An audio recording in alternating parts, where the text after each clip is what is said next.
Mahirap magmahal kung alam mong hindi dapat dahil hindi naman iyon magkakaroon ng katuparan.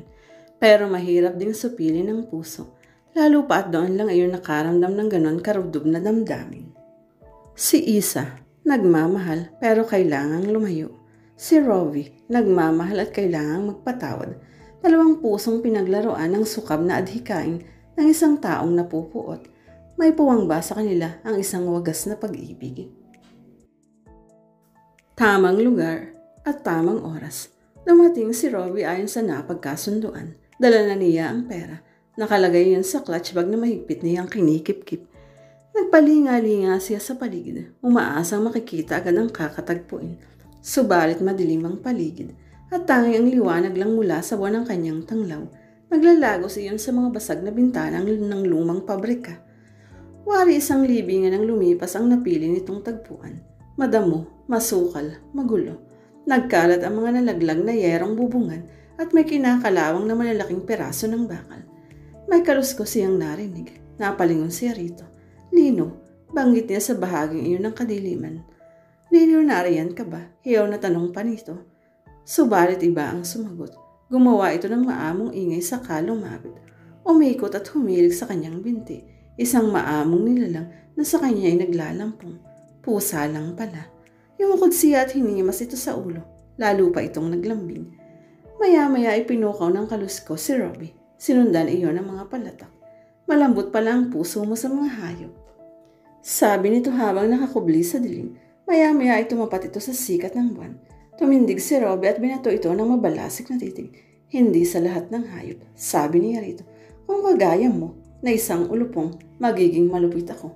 Magagawa kong durugin ang ulo mo at ipakain sa pusa. Kaya lang duda akong magugustuhan nito ang lasa mo. Sumikip ang kanyang mga bagang. Nagalit ang kanyang mga ngipin sa sobrang galit. Natawa lang ito ng pagak at maya-maya ay nagtanong, para sa akin ba yan? Nguso nito sa bitbit ni Robbie. Nasaan ang mga larawang kuha mo? Paglilihis ni Rito bilang paniguro. Huwag kang magmadali. Ibibigay ko sa'yo. Ibigay mo na ngayon. Sige, kaliwaan tayo. Ibato mo rito yan at ibabato ko naman ito dyan. Game? Tipid siyang tumango. Nagsimula naman itong magbilang. Sa mga tlo, sabay nilang inihagis ang bawat kapatid. Agad nitong dinampot iyon sa sahig at saka sinuri ang laman. Nasaan ang film? Bakit hindi mo sinama? Tanong niya rito na binibilang ng pera. Huwag mo nang hanapin. Hindi pwede. Galit na putol niya rito. Dapat kasama yun. Paano kung i-blackmail mo na naman ako? Kailangan ko yun. May dinukot ito mula sa bulsa. Saka inihagis sa kanya. Nasalo iyon ni Robin ng isang kamay. Sa'yo na, hindi ko na kailangan yan. Sapat na tong nakuha ko. Humakbang ito palayo pero mahinti rin agad. Sa susunod mag-ingat ka na. Tandaan mo, lagi pa rin akong nakamata sa'yo. Pili nito, nakakaloko itong ngumiti. Napakasama mo talaga, Lino. Sinabi mo na kanina. Sumaludo ito sa katuluyan ng umalis. Nilamon ito ng dilim. Unang araw ng pagbubukas ng isang mamahaling oriental restaurant sa Libis. Pakiramdam ni Isa, mali ang pagpunta niya sa lugar na iyon. Cool ka lang, Isa. Kaya mo yan. Paulit-ulit niyang sinasabi sa sarili. Dumaan ang waiter na may dala ng tray ng ilang baso ng champagne. Kumuha siya ng isa. Agad niyang ininom ang laman niyon. Nang masaid ito ay muli siyang kumuha ng isa pang round. I need this. Tahimik na sabi niya sa sarili. Tikim lang ang kanyang ginawa sa pangalawang round ng champagne. Humalo siya sa iba pang bisita at ipinagpatuloy ang kanyang pagmamasid sa lugar. Nasaan ka na? Paulit-ulit na tanong niya sa sarili. Maya-maya pa, hindi na siya nabigo na makita ang pakay sa lugar na iyon. He's the man in a black corporate suit. 6 foot and 6'2" ang kalkula niya na height nito. He has a well-developed masculine body na hindi mo aakalaing bunga lang ng gym. Formal but still rugged in his smooth, straight, long, deep black hair brushed in back. God, he's more handsome in person rather than in photos. Siguro kung hindi ganyan ang suot niya ngayon, mukha siyang rockstar, sa isip-isip niya. Huminto ang malamis na musikang bumabalot sa lugar. Umakyat ang binata sa platform. Nag-echo ang feedback ng mikropono ng ating nito iyon. Rovi Gonzaga, banggit niya sa isip. Naalala niya ang larawan na naikumpara yun sa personal. Bumilis din ang kanyang pulso tulad ng unang beses na titigan niya ito. Sinaway niya ang sarili. Kinabig nito ang atensyon ng lahat. Good evening, bunga nito sa lahat. Salamat at nakarating kayo sa mahalagang araw nito. Gumala ang tingin nito. Iyon ang pagkakataon niya. Umahon si Isa buhat sa karamihan. Sinadya niya ang magpapansin gamit ang kanyang simpleng galaw at matamis na ngiti. Bahagyang kaway ang ibinato pa niya rito. Hindi naman siya nabigo dahil tumugon din ito. Ngumiti rin siya sa akin. Nakuha ko ang kanyang pansin. Nagpatuloy ito. Kaarawan ko ngayon at napili ko ang araw na ito upang isabay ang pagbubukas ng restaurant na matagal ko ng pangarap. Owned and managed by me and of course with the help of some of my old friends. At ngayong natupad ko ang aking pangarap, narito ako at ang aking staff upang magsilbi sa inyo kung sino man ang gustong maligayahan at makatikim ng pinakamasasarap na pagkaing oriental, kain lang. And by the way, wines are on the house tonight, but the menu, syempre may bayad. Nagtawanan ang lahat at pumalakpak. Muling nalapatan ng magana musika ang lugar. Hindi niya hiniwala niya ng tingin si Robbie habang nakikipagkamay ito sa lahat. Marahan siyang humakbang palapit rito. Gusto niyang makilala siya nito. Hay, mainit ang pagbati niya. Kapansin-pansin para rito ang ngiting malaya niyang pinakawalan. Hello, ngaling-aling tugon ito sa kanya. Nagulihan ang kanilang mga palad. Mainit ang dito. Napapaso ang kanyang balat. The food was great and the wine, hindi ko na yata alam ang dapat kong sabihin. Congratulations na lang. Tinangka niyang bawiin ang kanyang palad, subalit hindi niyon pinakawalan kaagad.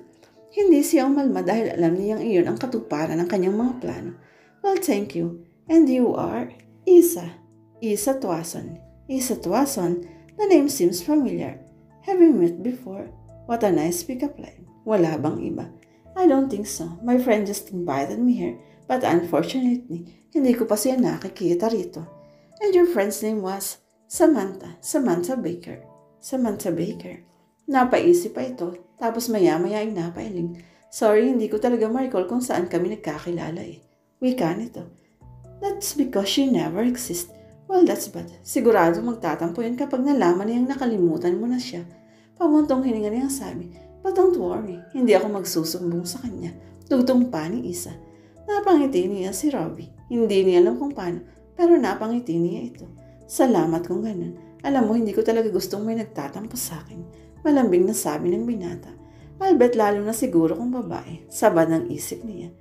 Anyway, will you be available after this? Pwede ba nating ituloy ang conversation na to? That's it. You're mine. I'm afraid it's not possible. Anytime so naalis na rin ako kung hindi naman darating ang friend from yun. Some other time perhaps. Kung gano'n hindi na ako magiging mapilit, it's a pleasure meeting you. Likewise. Saka lang ito pinakawala ng kanyang kamay. Noon lang din siya nagkaroon ng pagkakataon na lagukin ng kanyang inumin. Kanina pa gustong matuyuan ng laway ang kanyang lalamunan. Nakapako rito ang kanyang tingin. Maya-may napansin ni Isa na may lumapit dito na parang may ibinubulong. Nakita niya ang biglang pagbabago ng mukha ng binata. Iniwan ito ang mga bisita at pumasok sa opisina kasamang lalaking lumapit. Noon pinukaw si Isa ng isang kakilala buhat sa kanyang likuran. Have you enjoyed the night? Tanong nito malapit sa kanyang tenga. Mukhang hindi na yata malamig ang alak sa baso mo ah. Tugtong pa nito. Lumihis siya ng tanong. Ikaw pala, hindi kita napansin. Sabi niya. Hindi na siya nag-abalang humarap upang tingnan ito. Sa gilid ng kanyang mata, alam niyang pumapaligo sa kanyang mga titig nito. Maputi at singkitin ng lalaki. Sa taas ni Isa 5 talampakan at 7 piyek. Mataas pa ito sa kanya ng kulang 1 dangkal. Pero sa tingin niya, mas mataas pa rito si Robbie Gonzaga. Bigla pinaghalo-halong kaba, takot at pagkagalit ang kanyang naramdaman. Ito ang dahilan kung bakit siya naroon, bitbit ang isang misyon. Ang siluin at takitin si Robbie. Nagawa mo na ba ang trabaho mo? Untag nito sa kanya. I'm still working on it, sabi niya. You better be. Kung hindi, pinutol niya ang salita. Alam na kasi ni Ern. Anyway, are you free tonight? Tuloy nito. Pwede ba tayong kalimutan mo yan? I don't do extra services. Galit na bulong niya rito. Pagak natawang na pala ni Isa buhat dito. Iyan ang gusto ko sa'yo. You set your own rules. Basta siguraduhin mo lang na magagawa mo ipinagagawa ko sa'yo at pagkatapos saka mo na makukuha ang pera mo. Maliwanag. Ihanda mo na ngayon pa lang dahil magagawa ko yun ng tama. Anas niya sabay lagok na natitirang alak sa baso niya. Tinapik siya nito sa balikat bago ito marahang lumakad palayo. Hindi na ito humarap sa kanya. Nadat na ni Robbie ang isang babae at isang lalaki na nakakaswalang nasuot sa loob ng kanyang opisina habang patingin-tingin sa 4 na sulok nito. Alam hindi niya bisita ang mga ito. May paglilingkod ba ako sa inyo? May pagdududang bungad niya sa dalawa. Sinubukang maging kalmado ni Robbie kahit nahagip na ng pansin niya ang nakaumbok na bewang nito na alam niyang baril. Mr. Robbie Gonzaga, ako si Red Torre. Nagpakita ito ng badge sabay ng pagpapakilala pati ang kasama itong babae. Ito naman ang partner ko na si Sue Lamore. Pareho kaming ahente ng National Bureau of Investigation. NBI, bulong niya sa sarili.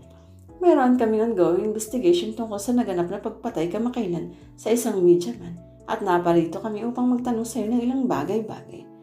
Ang mga katagaan nito ay nagdulot sa kanyang biglaang kaba. Iisa lang ang kilala niyang tinutukoy nito. Kilala mo ba ang media man na si Lino Passionista? Sunod na tanong nito kay Robbie. Lino Passionista? Ulit niya sa pangalang iyon. Kilala niyang taong iyon. Natatandaan pa niya ang araw nang huling makatanggap ng tawag mula rito. Anong kalokohan ang pinagsasasabi mo? Hindi ako maniniwala sa iyo. Bulyaw ni Rito. Ibinaba ni Robbie ang linya. Pori muli itong tumawag. Sinagot niya iyon upang murahin sana.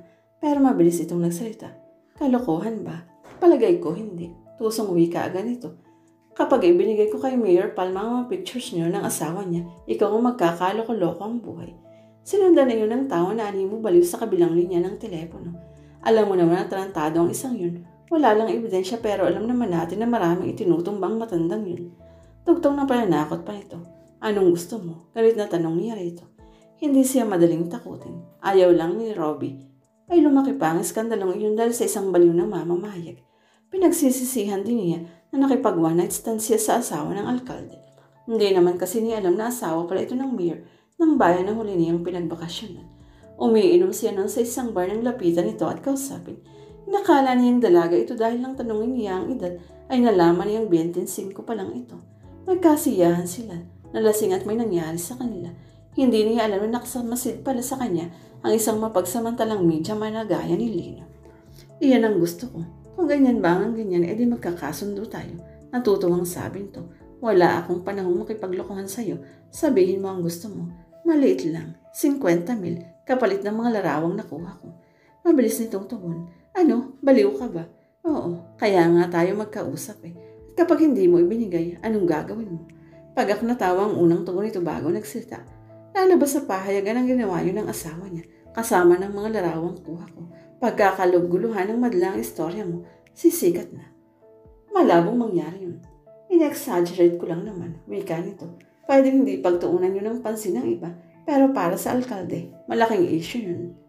Tayo sa ulo niya. Nakakahiya. Muli itong tumawa. Gustong masukan ni Robbie sa boss nito. Sige, ibibigay ko ang gusto mo. Magkita tayo. Saan? Pagigil na sambit ni Robbie. Parang narinig ko ng pangalan yan ah. Tama, hindi ba kolumnista yan sa dyaryo? Pagkakailan ang inaisip niyang mas magandang gawin. Tila nakalimutan niyang mag-isip ng tama sa pagkakataong iyon, kahit hindi pa niya alam ang tunay nangyari rito. Tama ka Mr. Gonzaga, siya nga ang tinutukoy namin, wika ni Torre. At anong tungkol doon, hindi ko kilalang taong yan. Mariin niyang sambit rito. Alam niyang hindi kumbinsido ang dalawa, kitang-kita yun sa pagsasalubong ng tingin nito. Talaga bang hindi kayo magkakilala? May sabat na tanong ng babae sa kanya. Oo, hindi. Mabilis na tugon niya rito. Pinalingan niya ang lalaki. Ano ba talaga to? Anong gusto niyong malaman? Pwede bang diretsahin niyo na ako? Nagkatitigan ng dalawang ahente. Si Red Torre ang nagsalita. Patay na siya. Sabi nito. What? Anong? Paanong? Patay? Ulit niya rito. Natagpuan ng bangkay niya kamakalawa sa labas ng isang abandonadong pabrika. Nakalugmok sa pusali at may tama ng 3 bala. Tila huminto ang mundo ni Robbie at nabingis siya sa narinig. Iyon ang araw na ibinigay ko sa kanya ang pera. Sa loob-loob niya. Pilit niyang pinigil ang kaba. Nagtanong pa rin siya. Hindi ko maintindihan anong connection nito sa akin. Bakit ako ang kinakausap ninyo? Suspect ba ako? Mga tanong na ayaw sana niyang malaman ang sagot pero kailangan. Hindi direktang tugon ang winika ni Amor sa kanya. Chinek namin lahat ang huling mga tawag na ginawa ni Lino sa kanyang cellphone at nakita namin sa iyo ang 4 dito. Ang pinakahuli ay sa iyo rin 1 oras bago siya napatay. Shit, sinasabi ko na nga ba? Naghihintay lang ang relasyon niya, ang dalawang ahente. Maya-maya ay nagdesisyon siya. So tumawag nga siya sa akin. Sorry, nagkaila ako sa inyo. Kalmadong pag-amin niya. Pero hindi ibig sabihin na ako ang pumatay sa kanya kung yan ang gusto niyong palabasin. Oh, tika lang Mr. Gonzaga. Hindi naman namin sinasabi na ikaw ang pumatay sa kanya eh. Putol ni Red sa kanya. Kung ganun si Amor ang sumagot niyon. Gusto lang naming malaman kung anong napag-usapan niyo. Napag-usapan namin, mayroon ba siyang sinabi, bilin, tanong o kahit na anong gusto naming malaman. Hindi mo kailangang sumagot sa kanila, Robbie. Wika ng baritoning tinig buhat sa pinto. Sa mabutit dumating ka. Wari nakakita si Rito ng kakampi. Pumasok ito at lumapit ito sa kanya. May ibinulong. Huwag ka munang magsalita. Ako na muna. Mahinang sabi nito. Bago umaling sa dalawa, nagpakailala ito. I'm Attorney Sam Rubio, ang abogado ng pamilya. Kung gusto kayong sabihin o itanong sa kliyente ko, sa tingin ko wala tayo sa tamang lugar. Bakit hindi nyo na lang kami papuntahin sa opisina nyo bukas o kahit kailan nyo gusto para lang mailagay natin sa tama ang proseso ng investigasyong ginagawa ninyo. Direkta, kaswal at professional itong alok sa dalawa kasi abala siya ngayon at isa pa maraming bisita ang naghahanap na sa kanya sa labas. Let's just set the stand. Other time, okay. Huwag kayong mag-alala. Sasagutin namin lahat ang tanong ninyo. Tatahimik na napaisip ang dalawa. Maya may isa rito ang nagsalita. Kung ganun sige, sabi ni Sula. Bukas ang opisina namin para sa inyo. Maghihintay kami roon, Mr. Gonzaga. Wika rito. Paglalabas ang dalawang NBI agent, sakalang nagpapakakaswal si Robbie at Sam. Salamat, sabi niya sa kaibigan. Don't thank me, thank your father. Wika nito. Nakita niyang sumilay ang tamlay sa mukha ng mga mata ni Sam kung bunga ng lungkot dahil alam niyang napalapit rin ito sa kanyang ama, hindi alam ni Robbie. Siya ang nagpaaral sa akin kaya ako naman ang tutulong sa iyo kung kailangan nating pag-usapan iyan at ngayon na. Malapusa lang siyang humakdang papasok sa maliit nilang barong-barong upang hindi maabala ang natutulong na niyang kapatid at ina. Nang biglang nagsalita si Aling Delia. Gising pa pala ito at talagang inaabangan si Isa. Gabi na, saan kayo naman ba nanggaling? Inay, bakit gising pa kayo? Balik tanong niya rito. Mangyari kasi talagang hinihintay kita dahil naputol ng ubong sinasabi ito. Tingnan niyo, sabi na kasing huwag na kayong magpuyat makakasama sa inyo eh. Lumapit siya rito at hinagod-hagod ang likod ng ina. Ang gamot ninyo, nainom nyo na ba? Yan nga ang sasabihin ko sana. Ubos na kasi, kanina pang tanghali kaya nga siguro hindi rin ako makatulog dahil sa ubo ko. Paliwanag ito sinendang muli ng ilang serye ng ubo. O sige po, aalis na muna ko at susubukan kung bukas pa sa butika. Pero gabi na, wala tayong magagawa. Kaysa naman magkayong hindi patulugin ng ubo ninyo. Binalikan niya ang bagat na ilapag sa kanina sa silya at kumuha si Ron ng pera. Biglang natigilan si Isa. Nasilayan naman niya ang bungkos ng perang paunang bayad sa kanya. Ang lalaki nagpakilala lang sa kanyang Jerry. Nagamit ko ng iba nito kanina nang bumili ako ng damit para sa party na yun. Ngayon gagamitin ko naman ang iba upang ipambili ng gamot ni inay. Kapag nagawa ko na ang pinagagawa ni Siakin, makukuha ko na ang kawan at magpagagamot ko na si inay sa loob-loob niya. Anak, ayos ka lang ba? Untag ng ina. Oho, ayos lang ako. Babalik ako agad. Muli niyang sinuong ang dilim ng gabi at ang makipot na iskinita upang magtungo sa butika. Hawak ang gamot at resibo. Papara sana ng taxi si Isa nang biglang huminto sa kanyang harapan ang isang kulay pulang two-door Jaguar sports car. Ibinaba nito ang bintana at agad niyang nakilala kung sinong sakay niyan. Robbie Gonzaga, halos pabulong lang niyang samin dito. Ikaw yung babae kanina sa restaurant, tama ba? Nagiliw nitong tanong sa kanya. Oo, sabi niya. At ikaw naman ang may-ari ng Starrett na yun. May ngiting automatiko na gumuhit sa kanyang mukha. Ngumiti rin ito sa kanya, isang matamis sa totoong ngiti. Nag-aabang ka ba ng taxi? Mukhang mahirap nang makasakay dito sa ganitong oras. Sa tingin ko nga, pero siguro baka mag-jeep na lang ako. Bagya itong umusod ng upo upang lalo pa siyang matanaw. I'm Robbie by the way. Pagpapakilala nito sa sarili. Ngumiti siyang muli. Yeah, I know. Nagkakilala lang tayo kanina, diba? Sa party. Sabi niya. Oo nga pala. Anyway, kung gusto mo sumabay ka na lang kaya sa akin, magalang na paanyaya ito na kailangan niyang tanggihan. Naku, wag na. Nakakahiya naman sa'yo. Hindi okay lang. Ano? Come on, ride with me. Pagkasabi ay tinulak lang nito ang pinto ng sasakyan. Hindi alam ni Isa kung ano ang nagtulak sa kanya upang sumakay. Pero ang nasa loob na siya, saka lang niya napagtanto yan. Saan ka ba nakatira? Ihahatid na kita. Malapit ka lang ba? Muli pa nitong tanong. Oo, malapit lang. Sa Inaros Avenue, sa Catalinas-ville. Totoo, sa kantong iyon siya bumababa minsan kapag umuwi galing sa fast food na pinagtatrabahuhan niya. At sa subdivision na siya, tumatawid kapag baha sa kabilang panig nito. Sa kanto ng squatters area kung saan nakatirik ang kanilang bahay. Naisip niyang doon magpababa upang hindi malaman ni Robbie ang tunay niyang kalagayan sa buhay. Catalinasville, I know that place, sabi nito. Kibit balikat lang siya. Maya-maya umusad na ang kotse. Tahimik silang pareho sa loob nito. Nakaramdam silang tuwa at kaba. Sa pagkakataon nga naman siya pa ang lumapit sa akin. Naisip niya. So matagal na ba kayo doon? Maya-maya tanong niya. Saan? Sa tinitirahan niyo sa Catalinas. Naisip ni Isa na kailangan niyang bumuo ng isang kasinungalingang paniniwalaan nito. Kasinungalingan tungkol sa totoong buhay na mayroon siya. Hindi, bago pa lang kami doon, kalilipat lang namin. Sabi niya. At talaga, tumahimik ito sandali upang tumutok sa daan. Sorry naman ang trabaho ng mga magulang mo. Maya-maya ay tanong nitong muli. Trabaho? Biglang naalala ni Isa ang eksena sa fast food ng araw na makilala niya si Jerry. Halos magmakaawa si Isa sa manager niya makautang lang pero hindi ito pumayag. Pagdating ng uwian nakita niya ang isang lalaki na nakabang sa labas. Noong una hindi niya inakala na siyang pakay nito. Isa tama, tanong nito pagdaan niya sa tapat. Kilala ba kita? Balik tanong naman niya rito. Narinig kong problema mong pera pambili ng gamot ng nanay mo. Baka matulungan kita. Hindi pa kikipag-kaibigan ng pakay nito sa kanya at nahulaan niya iyon. Pinili niyang hindi ito pansinin at lagpasan na lang, subalit mapilit ito. Teka, magkano bang kailangan mo? Pwede na ba ang 50,000 pesos? Umikot ang ulo ni Isa sa halagang narinig. Kaya kitang bigyan ng ganoong halaga. Kung kakapit siya sa patalim, pag-iisipan pa niya. At anong kapalit? Mabigat niyang sambit. Kinakabahan na siya. Gusto niyang tumakbo pero hindi niya magawa. Ang halaga ng pera ang wari pumipigil sa kanya roon. Baka hiling niyang kapalit ang katawan ko. Pag nagkataon magagawa ko ba yun alang-alang kay inay? Tanong niya sa sarili. Kung papayag ka sa sasabihin ko sa iyo ang kapalit, sabihin mo muna bago ako pumayag. Lakas loob niyang sabi sabay paglagok ng laway sa kanyang lalamunan. Pero huwag tayo rito mag-usap. Nagpatiuna ang lalaki at sinundan niya ito hanggang sa makapasok sa isang coffee shop. Simple lang, inilahad ito ang isang puting sobre sa kanya. Tingnan ng isang laman niyon. Umungad sa kanyang isang wallet size na larawan ng isang lalaki. Yun ang unang beses na nag-iba ang tibok ng puso niya. Mas bumilis ito kaysa dati. Ang pangalan niya ay Robbie Gonzaga. Wala kang ibang gagawin kundi ang paibigin siya. At kapag hulog na siya sa iyo, dudurugin mo ang puso niya sa pamagitan ng pag-iwan sa kanya.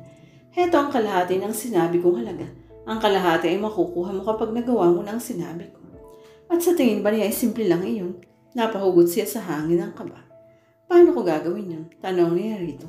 Ikaw na ang bahala. Siguro naman sa talagang 50,000, marami ka nang maiisip na paraan. Paano kung hindi ako pumayag? Wala akong tiwala sa iyo. Prangkahan niyang sabi rito. Kanina tinanong kita kung papayag ka. Ang sabi mo sabihin ko muna. Ngayon kung hindi ka papayag sa kabila ng nalaman mo.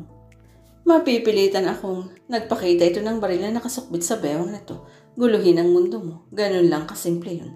Tinangka niyang tumayo at lisanin ang lubar subalit hinulito ang braso niya. Bitawan mo ako, sabi niya. Umupo ka. Hinila niya ito pabalik sa upuan. Akala mo ba nagbibiro ako? Patuloy nito tati walang mong pakialam kung may nakakita man sa aktong ginagawa. Pabulong itong nagsalita. Kung tutubat ka sa napag-usapan, magiging magkaibigan tayo. Ngayon kung hindi naman, sinasabi ko na sa iyo, masama akong kaaway. Naningkit ang kanyang mga mata sa bawat kataga nito. Huwag mo akong pagbantaan. Matapang ka. Yan ang kailangan ko. Natutuwang sabi nito. Hindi lang yun basta banta. Ipinapaalala ko rin sa iyo na malaki ang magagawa ng perang ibibigay ko. Kaya huwag kang magpakipot pa. Okay? Kung alam ko lang na masama ka, hindi na sana ako sumama dito. Ginawa mo ka. Kaya huli na para magsisi. Hindi na pumalag si Isa at nakinig na lang siya sa sinasabi nito. Matapos niyang makuha ang ilang impormasyon, pati ang imbitasyon para sa grand opening na restaurant, nilisan niyang lugar bitbit ang perang bahagi ng napagkasundaan. At ngayon heto na siya, kasama si Robbie Gonzaga. Matagal nang patay ang daddy, sundalo siya dati. Hindi nagsinungaling si Isa sa tunay na trabaho nito na isang tenyente noon sa Marines. Sinasadya niyang hindi nilang itututigan upang hindi tinupakita ang kanyang mga mata ang pagsisinungaling tungkol sa kanyang ina. Ang mami ko, retired na siya sa pagiging teacher. Sabi niya rito, dahil lang totoo, isa lang itong tendera ng isda noon sa palengke. Talaga, so ano naman ang pinagkakaabalahan niya. Bahagya itong sumulyap kay Isa. Pero bumaling din agad sa kalsada bago pa siya makatugon. Sa ngayon abala siya sa Tiangge. Maganda yan, malakas bang kita doon? Natutuwang tanong ito. Hindi nga eh, kaya kailangan kong magtrabaho rin para makatulong. at seryoso siya sa bagay na yun. Nagtatrabaho ka saan? Fast food. Fast food? Ulit nito, muli itong sumulyap sa kanya. Bakit hindi ka ba tapos ng college? Second year lang, tapos huminto na ako. Namatay na kasi ang daddy eh. Sa ngayon nag-aaral na lang ay ang kapatid ko. Nasa high school na siya. Paliwanag niya. May kapatid ka? Oo, lalaki. Muli itong lumingon sa kanya bago lumiko. I see, so breadwinner ka rin pala. Parang ganun. Ngumiti ito sa kanya. Huminto ito sa red sign signal sa kamuling nagtanong, saan ka naman pumapasok? Saang branch? Siya naman ang nagbaling dito. Bakit mo na itanong? Wala naman, baka kasi madaan ako minsan, diba? Para makita naman kita. Sigurado ka? Sigurado saan? Nadadaanan mo ako. Bakit ayaw mo?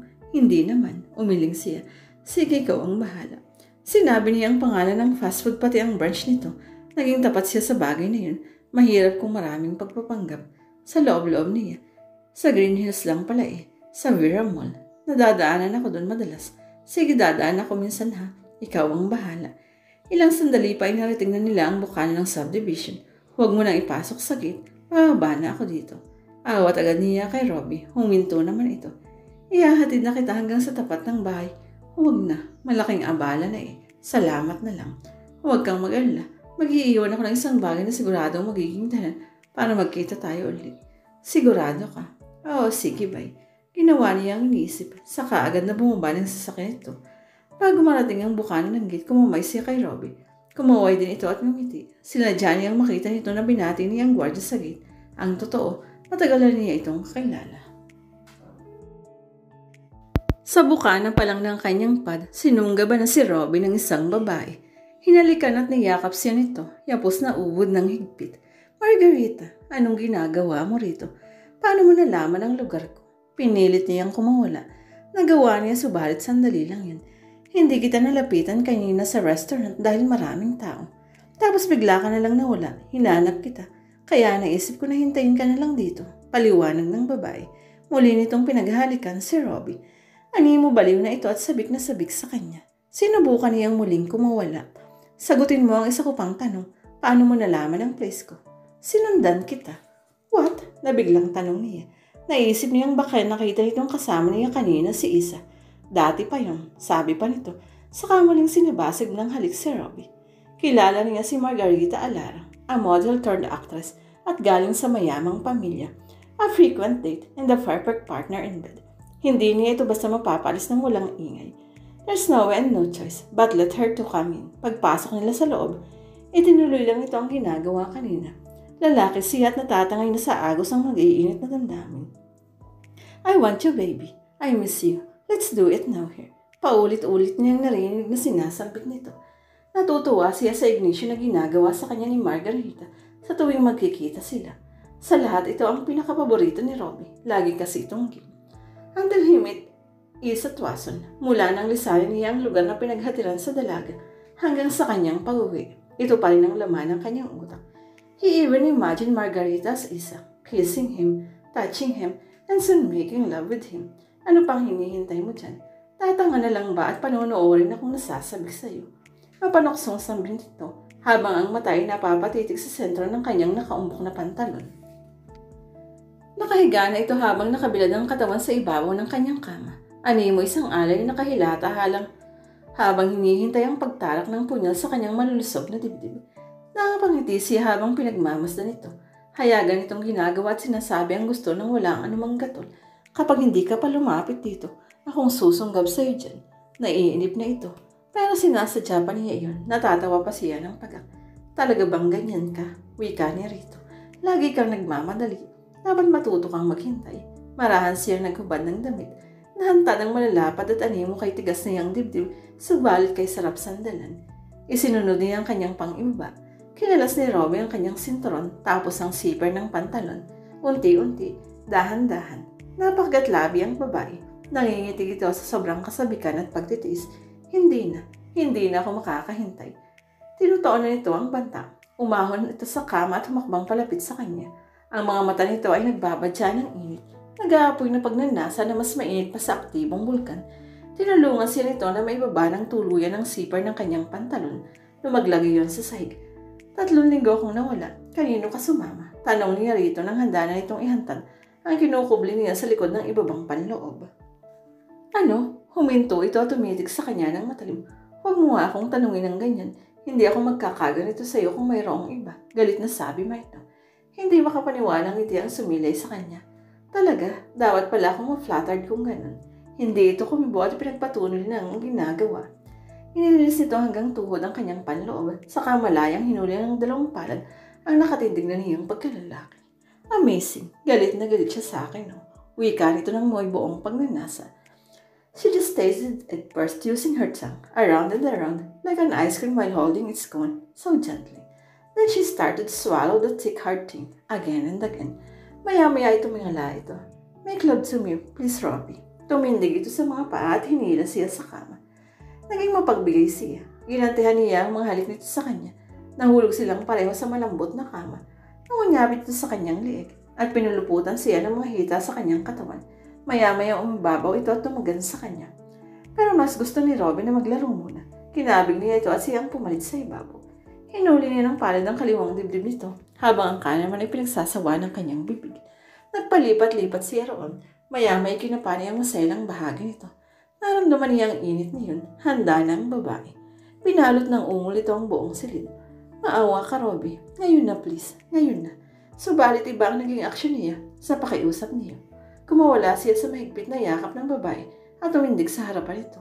Sandali lang ako, sabi niya saka mabilis na tumalikod kay Margarita. Saan ka pupunta? Hoy! Inis na hiyaw nito. Hindi siya sumagot. Tumiretso si Robbie sa banyo. Hinalungkat niya sa drawer doon. Minamadaling makita ang pakay. At nang matagpuan ay agad na kumuha ng isa. Hindi siya nakakalimot sa bagay na yun. Wala siyang balak na magkalat ng bastardo niya. Tugma sa kanyang inaasahan ang nakita ni Isa kinaumagahan. Hindi na sayang ang pagdawin nila ng bakod ng subdivision upang doon dumaan. Nakabang ang sasakyan ni Robbie Gonzaga sa kanyang daraanan. Anong ginagawa mo rito? May hinihintay ka ba? Kunwari ay wala siyang alam. Actually, ikaw ang hinihintay ko. Naiwanan mo to kagabi sa upuan. Ipinakita nito ang kanyang ID sa trabaho na sa niyang iniwan sa singit ng upuan. Sabi ko na nga baka kagat siya. Kinuha ni Isa kay Robbie. O kaya pala hindi ko siya makita. Naiwanan ko pala sa sasakyan mo. Nalaglag siguro. Salamat ha. Naabala ka pa. Wala yun. Actually, I'm on my way to work. Kaya naisipan kong dumaan para isoli iyan. Alam kong kailangan mo yan eh. Buti tama ang timing ko. Nakita kita papasok ka na. Tama? Oo. Umiting muna ito sa kanya saka nagsalita. Kung gusto mo ihahatid na kita. Hindi ba masyadong abala yun? Hindi ah. Hindi na nagpakikot pa si Isa. Nang pagbuksan siya nito ng pinto, agad siyang sumampa roon. Seatbelt please, nakangiting sabi nito. Gumanti siya ng ngiti at sumunod dito. Ilang sandali lang ay narating na nila ang Vera Mall sa San Juan. Huminto ito sa mismong tapat ng fast food. Nagpasalamat siya bago bumaba sa sakyan nito. Sa trabaho naiisip pa rin niya si Robbie. Mabilis kaya ang biyahe niya. Nakarating na kaya siya. Nakangiti siya habang inaalala ito. Nang break time na niya, inilabas ni isang cellphone na binili kamakailan, isang particular na numero na kanyang tiningnan. Robbie Gonzaga, tatawag ka kaya? Naisip niya sunod ng malalim na paghinga. Wala sa loob niyang bawat oras na lumipas sa trabaho hanggang makatanggap siya ng isang mensahe sa text. Need to see you later. Dadaan ako riyan. What time ka uuwi? Kita tayo sa entrance. Robbie. Biglang bumilis ang kabog ng kanyang dibdib. Agad siyang tumugon sa mensaheng iyon. Okay, see you at 5. Bigkas niya habang pinipindot ang bawat buton. Magkikita kami at siya ang nagaya. Talagang umaayon sa akin ang pagkakataon. Maya-maya muling tumunog ang alarma ng bagong katatanggap pa lang na text. Okay, I'm on my way. Basa niya rito. Pagka-out niya, nagmamadali pa siyang makapagbihis. Nagpabango siya.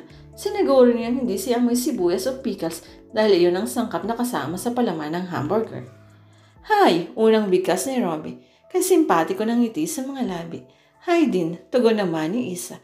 Sorry traffic kasi eh. Okay lang, kalalabas ko lang naman din oh. Nakatakda na ang ngiting iyon para lang kay Robbie. Sakay ka na. Magiliw na utos nito. Kunwari nagdadalawang isip pa siyang sumunod pero ginawa rin niyang sinabi ni Robbie. Malaya niyang inilipat pa sandal ang kanyang likod sa malambot na upuan ang magara nitong sasakyan. Saka siya nakikiting nagtanong, so anong plano mo?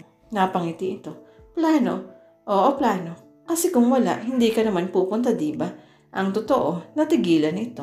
Naghihintay naman si Isa. Ang totoo, wala talaga akong plano. Gusto lang talaga kitang makita. Gusto mo akong makita? Bakit naman? I don't know. You don't know. Kung ganun pala, dapat na akong bumaba. Sabi niya sa kasi nagtangkang totohanan iyon. Pero pinigil siya ni Robbie. Hinawakan siya nito sa braso. Teka lang. Alam mo kung wala ka namang sasabihin o kung ano pa man, dapat na akong umuwi. Sandali lang. Hindi ito bumitiw. Bitawan mo nga ako. Nilagyan niya ng sungit ang kanyang tono. Okay, Pan. Bibitawan kita. Pero please, don't leave. Ano ba talaga ang gusto mo? Tanong niya rito pagkatapos ng isang malalim na paghinga.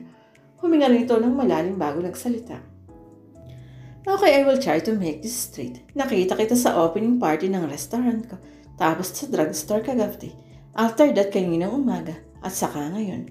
All in all, I've only known you for almost 24 hours. Pero, higit pa sa inaasahan niya ang ginawa nito. Hinuli ng mga mata ni Robbie ang mga mata niya. Hinuli rin ng kamay nito ang palad niya. At hindi siya tumanggi. Umaayon man ang pagkakataon sa kanya. Tila gusto naman niyang maduwag. At umatras. Ano gusto mong sabihin? Lakas loob niyang tanong dito. Pinisil ni Robbie ang kanyang palad. Hindi pagtutol ang kanyang naramdaman. Gusto kong sabihin, Isa. Gusto kita. Gustong gusto kita nung una pa lang kitang makita. At parang gusto na rin yata kita. Hindi parang mahal na yata kita. Isang kagagahan, sigaw ng isang bahagi ng kanyang utak. I don't like this kind of game. Tumalikod siya upang hindi nito makita ang pag-uulap sa kanyang mga mata. Pero ang kapalit ng pakikipaglaro niya rito, hindi siya dapat paapekto. Muli niyang tinangkang bumaba sa sasakyan pero napigilan lang siyang muli ni Robbie. Tila naging mas mahigpit pa ito ngayon sa kanya. Please listen to me. I'm telling you the truth. Sabi nito sa kanya. Truth? Anong truth? Pagalit niya yung tanong. Na gusto talaga kita. Gusto? Natawa lang siya. Hindi niya mapaniwalaan iyon. Gusto mo lang ako. Hindi mahal. Alam ko na ang likaw ng bitukan niyong mayayaman. Para ka rin si Jerry. Pero hindi bali. Nakikipaglaro ako sa iyo. Mr. Gonzaga, hindi porket pumayag akong maihatid mo kagabi at saka kaninang umaga, okay na tayo. At hindi porket nakasakay ako sa kotse mo ngayon, makukuha mo ko na ako. Wait, you're not listening. Not listening. Muli siyang natawa. Nakikinig ako at dinig na dinig kita. Kung ganun, hayaan mo akong patunayan sa'yo na seryoso ako. Paano? Maliligaw ka. Kung yan lang ang paraan, bakit hindi? Nag-aaksaya ka lang ng oras. Kung para sa'yo, hindi pag-aksaya ng oras yon. Mabigat na suliranin ito. Paano ko pangangatawanan ito ngayon? Malalim na ang gabi sugalit hindi pa rin dalawin ng antok si Isa. Nakailang pihit na siya sa higaan, ngunit ganun pa rin. Patuloy niyang iniisip sa Robbie at napipinto nitong panliligaw sa kanya. Paano ko siya patutuloyin dito sa barong-barong namin? Samantalang ang alam niya ay sa subdivision kami nakatira. Hindi ko talaga naisip na ganito pala magiging komplikado ang sitwasyon. Sana sinabi ko na lang na squatter lang kami sa loob-loob niya. Kaya lang kung sinabi ko naman na gano'n ang kalagayan ko, baka naman hindi ako pansinin ng lalaking yun. Sinong mayamang lalaki ba naman ang maliligaw sa isang mahirap na babaeng tulad ko? Bigkas niya sa sarili dahil doon nagising si Aling Delia. Gising ka pa anak, wika nito. Akala ko ba'y maaga ang pasok mo bukas ba't di ka pa natulog? Ang sinabi nito ay sinundan ng mahaba at pigil na mga pag-ubo. Kumuha siya ng tubig at pinainom rito. Nang huminto yun sa kasi nagsalita, matutulog na po ako maya-maya. Matulog na rin kayo at baka lalo pang lumala ang ubo ninyo. Sabit utos niya sa ina. Kaya balikat itong sumunod. Kahit uubo-ubo pa rin ay bumalik ito sa pagtulog. Ano kaya ang magandang gawin? Tanong niya sa sarili. Pagbalik sa higaan, bigla niyang naalala ang sinabi ni Jerry noon. Huwag kang mag-alala. Hindi kita bibigyan ng palugit. Basta ang gusto ko ay magawa mo ang pinapagawa ko sa iyo. Kahit kailan mo gawin ang mahalaga ay magawa mo. Wika nito bago sinulatan ng table napkin na tinibot sa kanya. Numero ng cellphone ko yan. Kontakin mo ako dyan pag may sasabihin kang importante o magandang balita. Okay, dugtong pa nito. Saglit siyang tumayo upang abutin ang nakatabing bag. Kinuha niya mula raw ng wallet at saka maingat na hinila mula sa pagkakasuksok dito ang medyo lukot na papel. Nabulabog ang tahimik na umaga ni Robbie sa loob ng kanyang opisina dahil sa pagbabalik doon ng dalawang NBI agent. Sorry Sir Robbie, pinigilan ko sila pero nagpumilit silang tumuloy. Wikang paliwanag ng babaeng staff niya. Naiwanan ito sa bukana ng pinto habang nasa loob naman ng mga tinutukoy. Okay lang Lisa, bumalik ka na sa posisyon mo. Kalmadong mando niya rito. Bumaling siya sa dalawa at kaswal na binali ang mga ito. Nagkita na naman tayo, sabi niya. Halatang hindi siya nagagalak sa tagpong iyon. Ano bang maipaglilingkod ko sa inyo? While kagaya pa rin ng dati. Paunang wika ng babaeng si Sula Amor bago nito inilapat ang sarili sa malambot na supang nakaharap sa lamesa niya. Samantala inilapat naman ni Red Dory ang pintuan pero hindi yun inilak. Nagsalubungan ang nag-aalala lang. Titig niya sa mga mapanuring tingin ng dalawa. Kung tungkol doon, hindi ba nasagot ko na ang mga katanungan niyo sa akin? Sabi niya. Ano ba pang gusto niyong malaman? Pinaglipat-lipat niya ang tingin sa dalawa. Lumapit si Tori sa lamesa ni Robbie. Ipinatong nito ang dalawang kamay doon. Ang totoo, ang tunay na nangyari. Iyon ang gusto naming manglaman. Nakikipagsubukan ang tingin ito. Nagsalita naman si Amor na nang iistima lang. Hindi pa kami kumbinsido sa interview lang napakay sa'yo. Ni Lino, sabi nito. Kung mayroon pang iba sabihin mo. Sinabi ko na, tinawagan nga niya ako para sa isang interview pero hindi ako pumayag dahil busy ako. Hindi ko siya pinagbigyan kaya umabot sa puntong nanghaharas na siya, lalo akong hindi nagka-interest. Tungkol saan ang interview? Tanong pa ni Amor. Siguro ko na rin yan, hindi ko alam sa kanya. Mabilis niyang tugon dito. Saglit na nagkaroon ng katahimikan sa loob ng opisina. Alam niya nag-uusap ang mga mata ng dalawang kaharap. Tumayo siya. Ngayon kung wala na kayong ibang itatanong, pwede na kayong umalis. Marami pa akong dapat gawin at dapat asikasuhin. Kung hindi kayo naparito para arestuhin ako, palagay ko tapos na ang usapang ito. Paubos na ang tinitimpi niyang pasensya. Inilahad niya sa lalaki ang pintong nakasara. Kung may bago kayong kaalaman o may nais pa kayong iparatang sa akin, handa kami ng abogado ko na humarap sa inyo. Inilipat niya ang tingin sa nakaupong si Amor. Kung may maitutulong ako sa paglutas ng kasong hawak ninyo ngayon, makikipagtulungan ako. Sabi niya rito, saka siya muling tumingin kay Tori.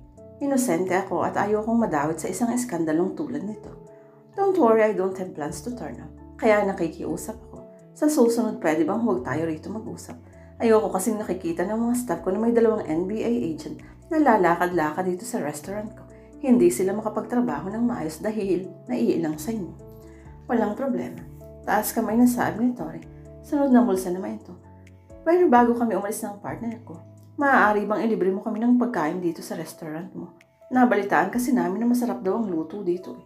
Kaswal at tila hindi nahihiyang sabi pa ito. Hindi makapaniwalang na ipilig na lang niyang ulo. Sige, walang problema. Iuutos ko na bigyan kayo ng specialty namin dito. Pinilit na yung pakaswali ng himig niya kahit ang totoo ay naiinis na siya. Paglabas ni Sula Amor at Tori sa opisinang iyon, nakasalubong nilang bagong dating na si Jack, nakababatang kapatid ni Robbie. Nasa mga mata nito ang maraming katanungan para sa kanya. What was that all about? Tanong na bunga dito kay Robbie pagpasok ng pinto. The same as usual. Ano pa ba? Tila baliwalang sabi naman niya rito. What? Napasinghal ito saka pinagbas na si Amor at Tori na nakaupo pa lang sa dining area. Are they harassing you? Hulang tanong pa nito. Nagkunwari siyang hindi apektado. Pinakalma niya ang sarili upang hindi ito mag-alala. Ano man ang bumabagabag sa kanya, ayaw niyang mahawa pa ito. Don't worry, nagpapapansin lang sila. Nagpapapansin?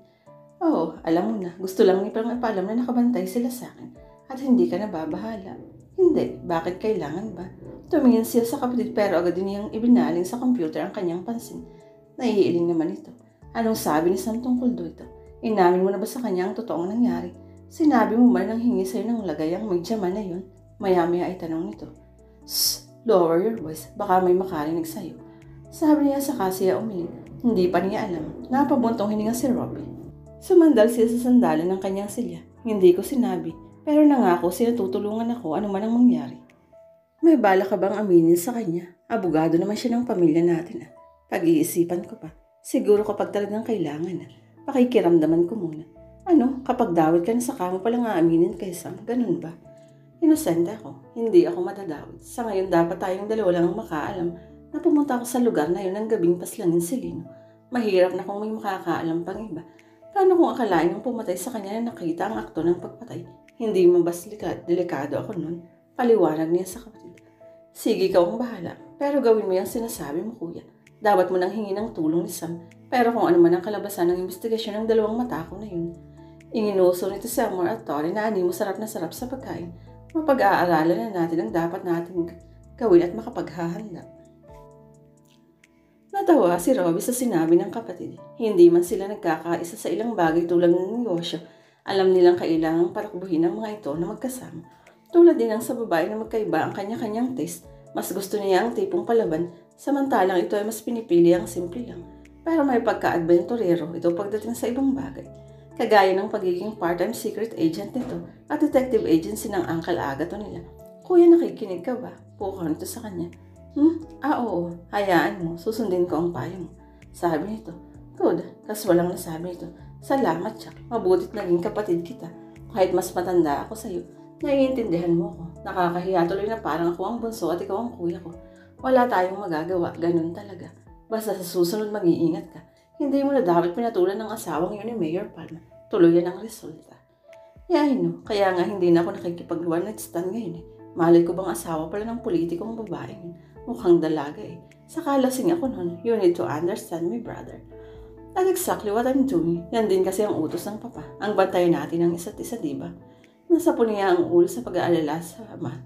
Ang papa, oo, tama ka nga. Sabi niya. Tumalog naman ang cellphone ni Jack. Sinagot niya ang tawag. Yes, speaking.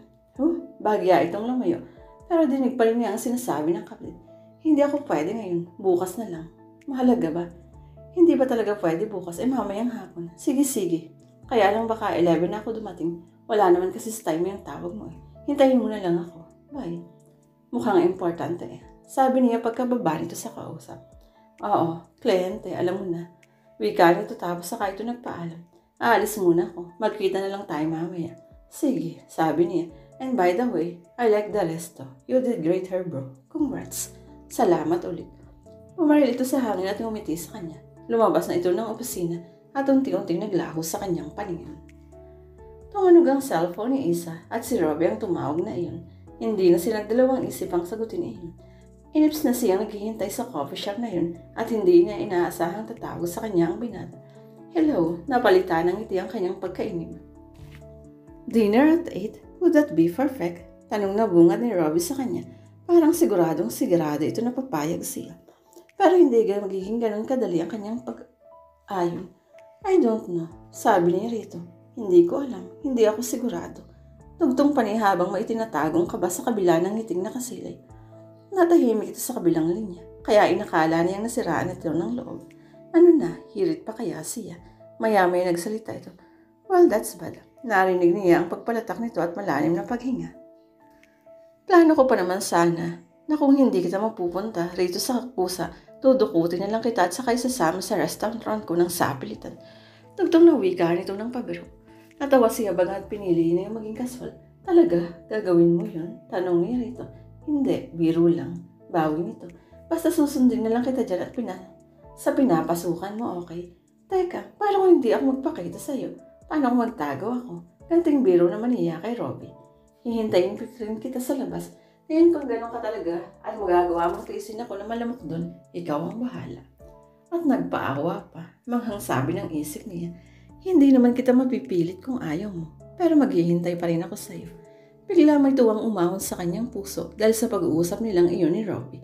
Nagpapasalamat siya at hindi nito nakikita ang reaksyon ng mukha niya ngayon. Kagat labi habang sa kisame nakatingin. Maligaya siya kapag nagkausap sila. Muntik na niyang makalimutan na hindi siya dapat magpa-apekto sa nararamdaman niya. Hindi ako dapat magkagusto sa'yo. Hindi pwede yun. Ano, pwede ba? Nagpapaawa ang himig ng binata. Ibig sabihin, nagtatagumpay ang kanyang plano. Ayokong aksahin ang oras mo. Sabi niya rito kasabay ng pagdarasal na sana ay hindi ito mawala ng pag-asa. Hindi sumuko. Muli itong huminga ng malalim.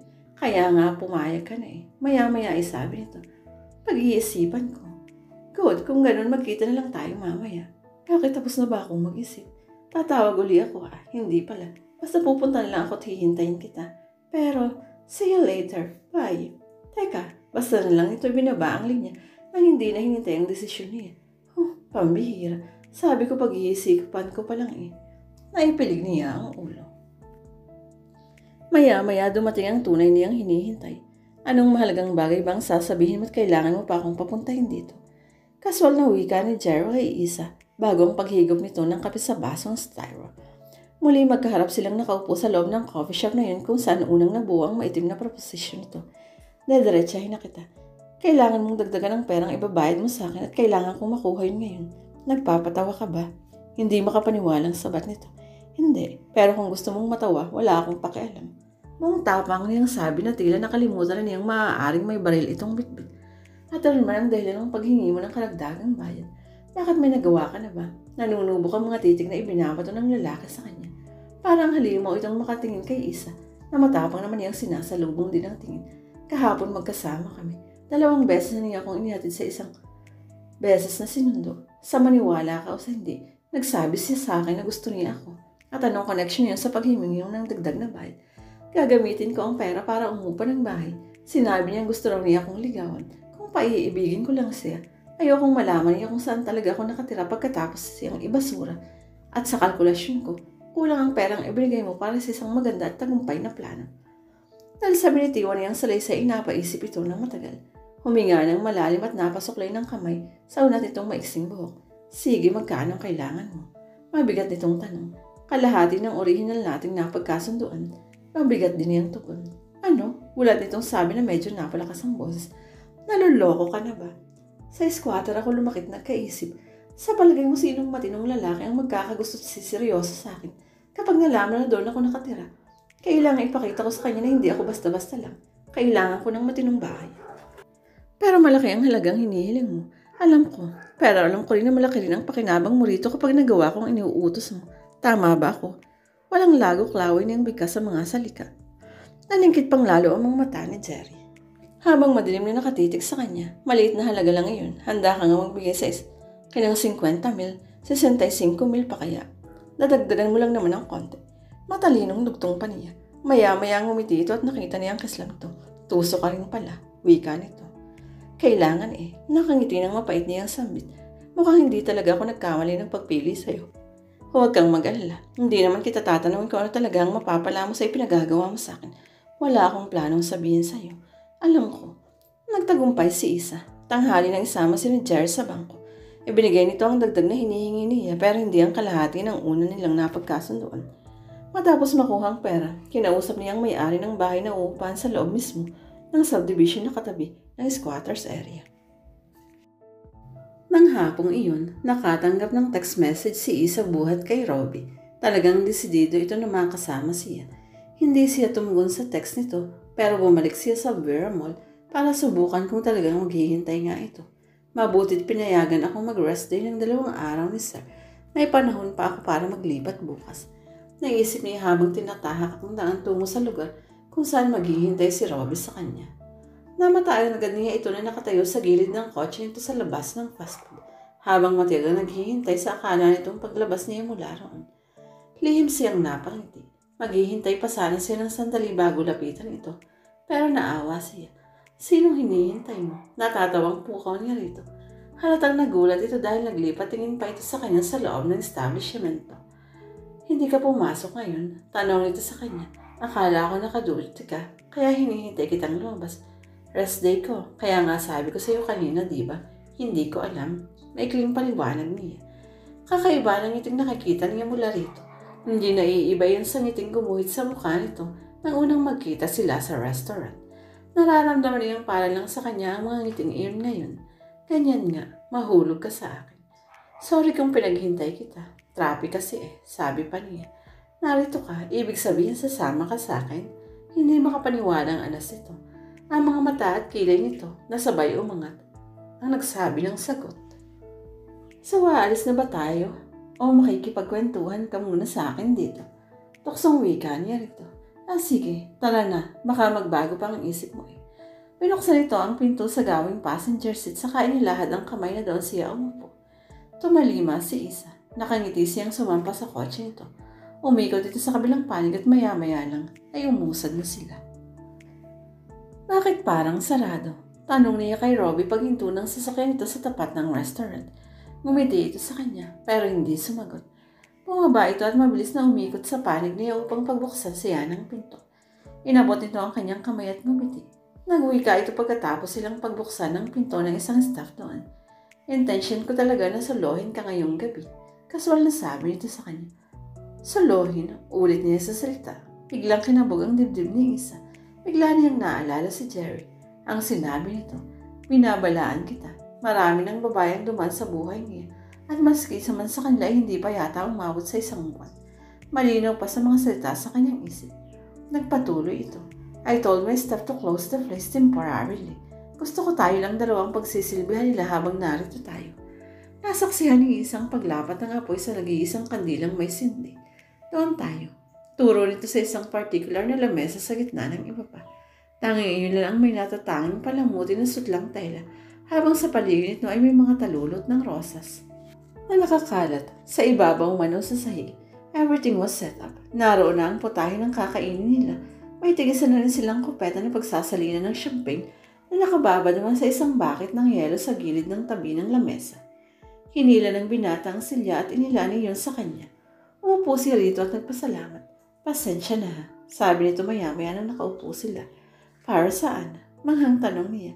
Nagtitipid kasi kami kaya kandila lang ang ilaw natin. Kaso lang himig nito sa balit alam niyang biro iyon. Natawa si Isa. Ayos lang. Romantic nga eh. Talaga? Oo naman. Ganyan din naman kami sa amin eh. Kandila din ang gamit niyo. Hindi, gasera. Ito naman ang natawa. Ngumiti siya rito. Ibinigay niya ang pinakamatamis. Hindi biro ang kanyang isinaan. Iyon talaga ang gamit nila kung minsan. Kapag napuputulan sila ng kuryente at binabaligtad ng Meralco ang kontador nito kapag hindi siniya nabayaran. Pero tiyak na akalain itong nagbibiriw talaga siya. Lumapit ang waiter sa kanila at akmang bubuksan sana nitong bote ng champagne. Pero iniawat ito ni Robbie. Ito na ang nagbukas ng bote. Pumutok ayon at umapaw ang mula-mula roon. Nagkatawanan sila. Sinalina ito ang dalawang baso. Sabay nilang nilasap ang sarap ng pagkain. Habang bukas nilang pinag-uusapan ang tungkol sa kanyang paksa ng buhay. Mga personal tungkol sa kanya. Pero ang ibigay lang niyang katotohanan ni Ilan at ang lahat ay puro kasinungalingan. Hanggang sa siya naman ang nagtanong nito. How many girlfriends do you have? Mayroon ba ngayon? Inubos muna ito ang laman ng kopeta. Many. Diretso nitong sagot. Pero ngayon masasabi kong wala. Ilan naman ang seryoso doon at mes sa many mo. Kalakip ng tanong niya ang ngiting natutuwa rito. Honestly, I don't know. You don't know. Yeah, I don't know. Talaga hindi makapaniwalang sabi ni Isa bago niya nilago ang huling patak ng sa kanya. Baka naman hindi mo lang alam kung kailan nagiging seryoso sa iyo ang mga babae. Makahulugan niyang tanong rito. Imposible naman yata na maski isa sa kanila ay walang na-inlove sa iyo. Considering na mayaman ka, hindi pinag-uusapan niyan. Hindi ko alam. Siguro, pwedeng huwag na natin pag-usapan. Ibang topic na lang itanong mo na iba ang himig ng boses nito. Okay, sabi niya. Nag-isip siya ng tanong at isa ang lumusot sa kanyang bibig. Have you been in love in a one-night stand? Natawa ito ng pabagak. Pero sumagot pa rin. Most of the time.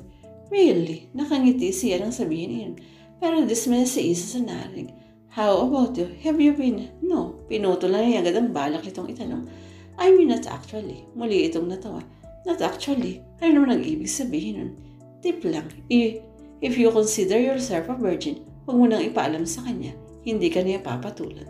Biglang pumuslit sa kanyang isip ang bilikas dati ni Jerry sa kanya. Kasi boyfriend ko yung guy. Kaya hindi one night stand ang tawag ko doon. Paliwanag niya rito. Shit, ano ba itong ginagawa ko? Naisip ni Isa. Marami pa siyang dapat malaman para lubos itong mapaibig. At hindi niya alam kung magagawa nga niya. But that happened only once. Tugtong pa ni Isa. Kailangan niyang panindigan ang nasimulan na.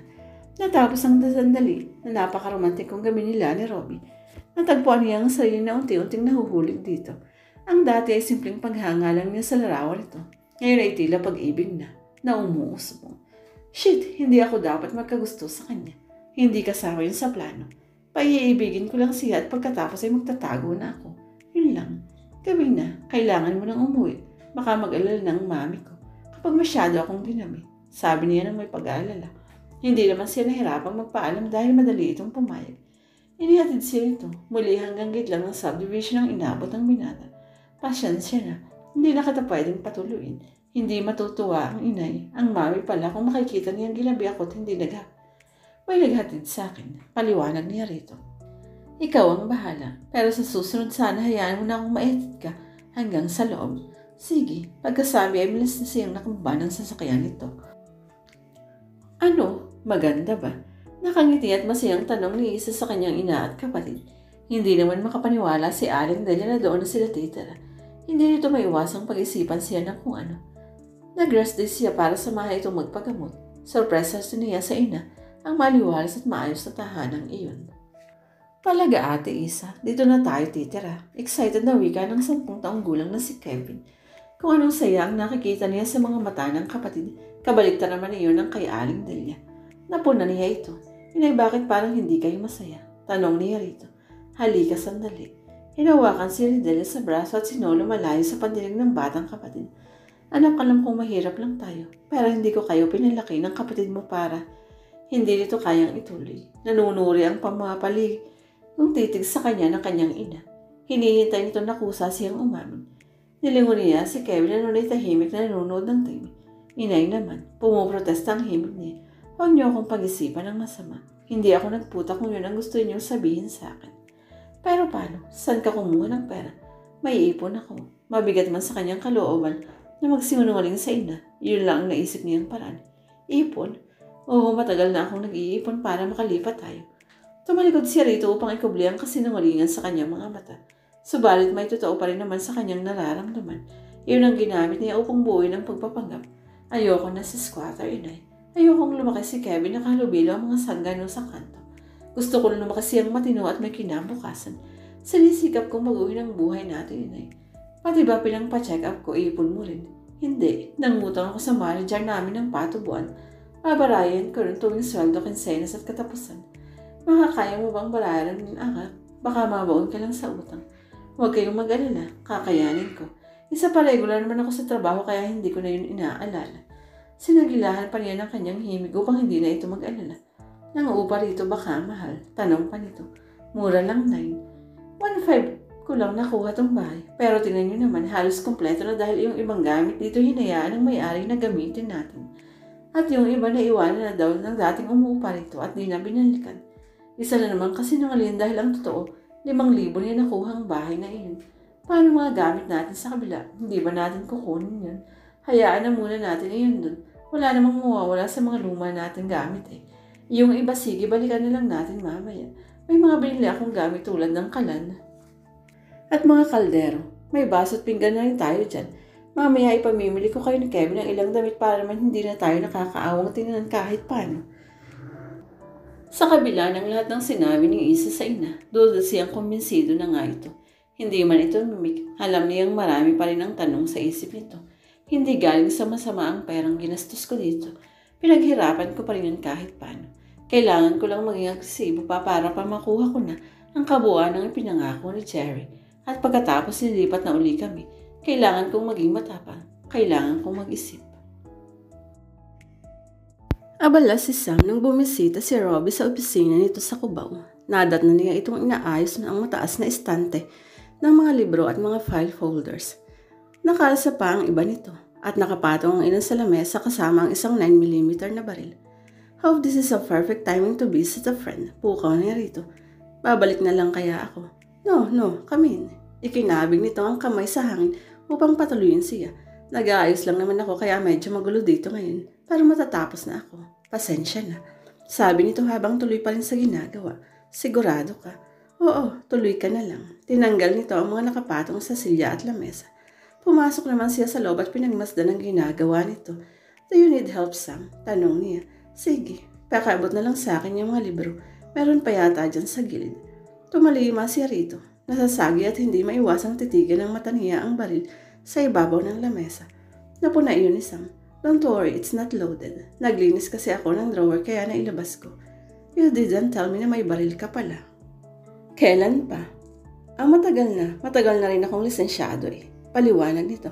Kasi alam mo, sa buhay ng abogadong tulad ko na laging may mga kalaban sa korte, hindi maiiwasan ang may makabangga. For protection kumbaga. Nagkibit balikat si Robbie. Umupo siya sa silya sa harap ng lamesa. Binalikan ng mata niya ang makintab na baril. Maya-maya'y nagwika si Sam. Pakitibigan yan sa drawer mo na lang ilagay. Pakiusap na utos nito. Nag-aalangan siyang hawakan iyon dahil hindi pa siya nakakahawak ng baril kahit minsan. Pero para tulong na yun dahil sa abala si Sam, sumunod siya rito. Mabigat ang baril pero kaya na itong hawakan ng isang kamay lang. Member ka ba ng shooting club or whatsoever? Untag niya matapos maitabi ito. Lumingon sa kanya ang abogado. Hindi pa. Tipid na sabi nito. Nang matapos ito sa ginagawa, hinarap na siya nito sa wanong atin. Napanunok siya ng laway. I need to tell you something. Tugon niya rito. Importante ba? Tungkol saan? Sa kaso ng media mananapatay. Anong tungkol doon? Kitang-kita na sumeryoso ito at handa nang makinig. Sinimulan niyang magkwento ng lahat-lahat busit sa umpisa. Pasok ka. Nakangiting niluwagan ni Isa ang bukas ng pinto. Humakbang papasok si Robbie. Marahang lumingap sa kabuuan ng bahay. Okay naman pala itong bahay niyo. Simple lang. Upo ka. Wala si na mami. May pinuntahan. Pero ang totoo, bumalik si na Aling Delia sa bahay nila sa squatters area dahil hindi ito masanay matulog sa bago nilang nilipatan. Hindi naman niya mapilit ng gusto ang ina na masanay doon dahil talaga namang babalik sila sa squatters kapag natapos ng kanyang trabaho. Ganun ba? Sayang, hindi ko pala sila makikilala. Hayaan mo, matsitsyempohan mo rin siya. Upo ka na muna, ipaghahanda kita ng maiinom ha. Okay, thanks. Naupo na si Robbie. Pumasok na sa komedor si Isa para itimpla ng juice ang binata. Isa yun sa pinaghandaan niya, ang pagdalaw nito sa bahay na yun. Kailangan kahit paano ay maging maayos at natural talaga ang pagtanggap niya rito. Sa bagay, mainam na hindi masanay si nanay dito. Saka baka magtakwa yun, kapag nakita niya si Robbie. At si Robbie, mas mainam na rin iyong hindi sila magkakilala ni nanay. At least magkasalubungan sila sa daan, hindi sila magkakilala sa loob-loob ng dalaga. Habang nagtitimpla ng juice, Isa, gulat na napalingon ng dalaga. At sa pagigla niya, nakatayo na pala sa likod niya si Robbie. Bakit? Almost an inch, iyon na lang ang natirang pagitan ng mga katawan nila. Hindi kumibo si Robbie. Sa halip ay marahan itong hinaplos ang kanyang mga pising. Robbie, patawarin mo ako. Masyado yata akong nagiging mabilis. Pero marami kasi akong problema ngayon. Pakiramdam ko kulang ako sa panahon. Parang may nagbubulong sa akin ay padama na sa iyo ang nakakalitong damdamin na danamo ko nung unang magtama ang mga mata natin. Hindi mo alam ang pinagsasasabi mo. Oo nga eh. Hindi ko talaga alam kung bakit nasasabi ko ito ngayon.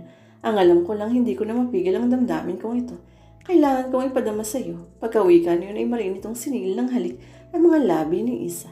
Robbie, ngunit yun na lang nasabi niya. Naging mapusok ang mga labi nito. Naging mapaghanap. Sa huli ay naging mapanudyo. Inaango kasi ang tumugon. Sa huli pa rin napapikit na lang ang mga mata ni Isa. Hinayaan niya ito sa nais kami. It was her first kiss. Pero biglang kumulit sa utak niya ang paalala ni Jerry na hindi papatulan ni Robbie ang virgin pa. So she has to pretend na expert kisses siya. Marahang gumalaw ang kanyang mga labi. Sinimulang tulugin at gayahin ang mga galaw ng labi ng binata. Sa halip iniyakap na rin niya ang mga braso sa lig nito. And they kiss each other in a more passionate way. Matagal iyon, parang ayaw na nilang humito. Maya-maya ay kapwa humihingil na lagiraw ang mga labi nila. Naghabol ng hininga. Robbie, Isa, masuyong humaplos ang palad nito sa pisingin ng dalaga. Hindi ako magsisorry sa kapangasan ko at hindi ko yung pagsisisihan kahit kailan. Lalo pa at naramdaman ko na tumugon ka rin. Namula si Isa sa sinunura nito. Kasi, no, it's okay. You don't have to defend yourself. I like it. Now I know. May dahilan kaya agad akong naramdaman ito sa'yo. The feeling is mutual, hindi ba? Napayo ko na lang siya. Wala nang masabi. At ang muling kabigi ng binata si Isa upang muling pagtagpuin ang mga labi nila. Wala nang pagtutol mula sa kanya. After all, yun naman talagang balak niya, hindi ba? Ang pag-ibigin si Robbie Gonzaga sa mas mabilis na paraan upang makalaya na siya sa kasunduan nila ni Jerry. At ngayong mukhang nahuhulog na sa bitag niyang binata, isa na lang ang problema. Sana huwag din siyang tuluyang mahulog sa karisma nito. Maling kinitan, magandang hubong ng katawan, maliit na balakang at talyadong tindig. Lahat napapatingin sa kagandahan ni Margarita Alara nang magdamit sa labi. Lahat umiikot ang ulo sa paghanga rito habang nilalakaran ng pasilyo patungo sa isang particular na condo unit. Sa unit ni Robbie Gonzaga. Matapos ang ilang pagkatok sa pinto, sakalang napagtanto ni Margarita na wala pa roon si Robbie. Shit, wala pa siya. Alas niya bago napatingin sa relos. 11:00 na noon ng gabi. Maya-maya naisip itong paraan. Lingon sa kaliwa at lingon sa kanan ng kanyang ginawa. Isang ugali ni Robbie ang alam niya, ang mag-iwan ng sparky malapit sa pinto, sa ilalim ng carpeted na hallway. Nakasiksik ito roon. Yumukod ang dalaga. Bagya lang niyang inalsa yun sa dalawang daliri. Sabi ko na nga ba, kabisado na kita Robbie Gonzaga. Natutuwa at ito at nangingiti. Hawak na kasi nito ang susod. Pinatuloy niya ang sarili. Alam na niya agad kung saan tutungo. Tumirechos daw sa kwarto. Gugulatin ko siya. Siguradong hindi niya matatanggihan ang alindog ko. Sabi niya sa sarili habang nakarap sa salamin ng banyo.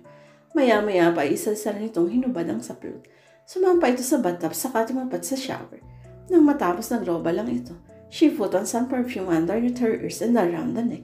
Hindi na niya gaanong tinuyo ang kanyang buhok upang pagdating ni Robbie ay iba ang maging dating niyon sa binata. Maya-maya ay naulinigan niyang may kumatok.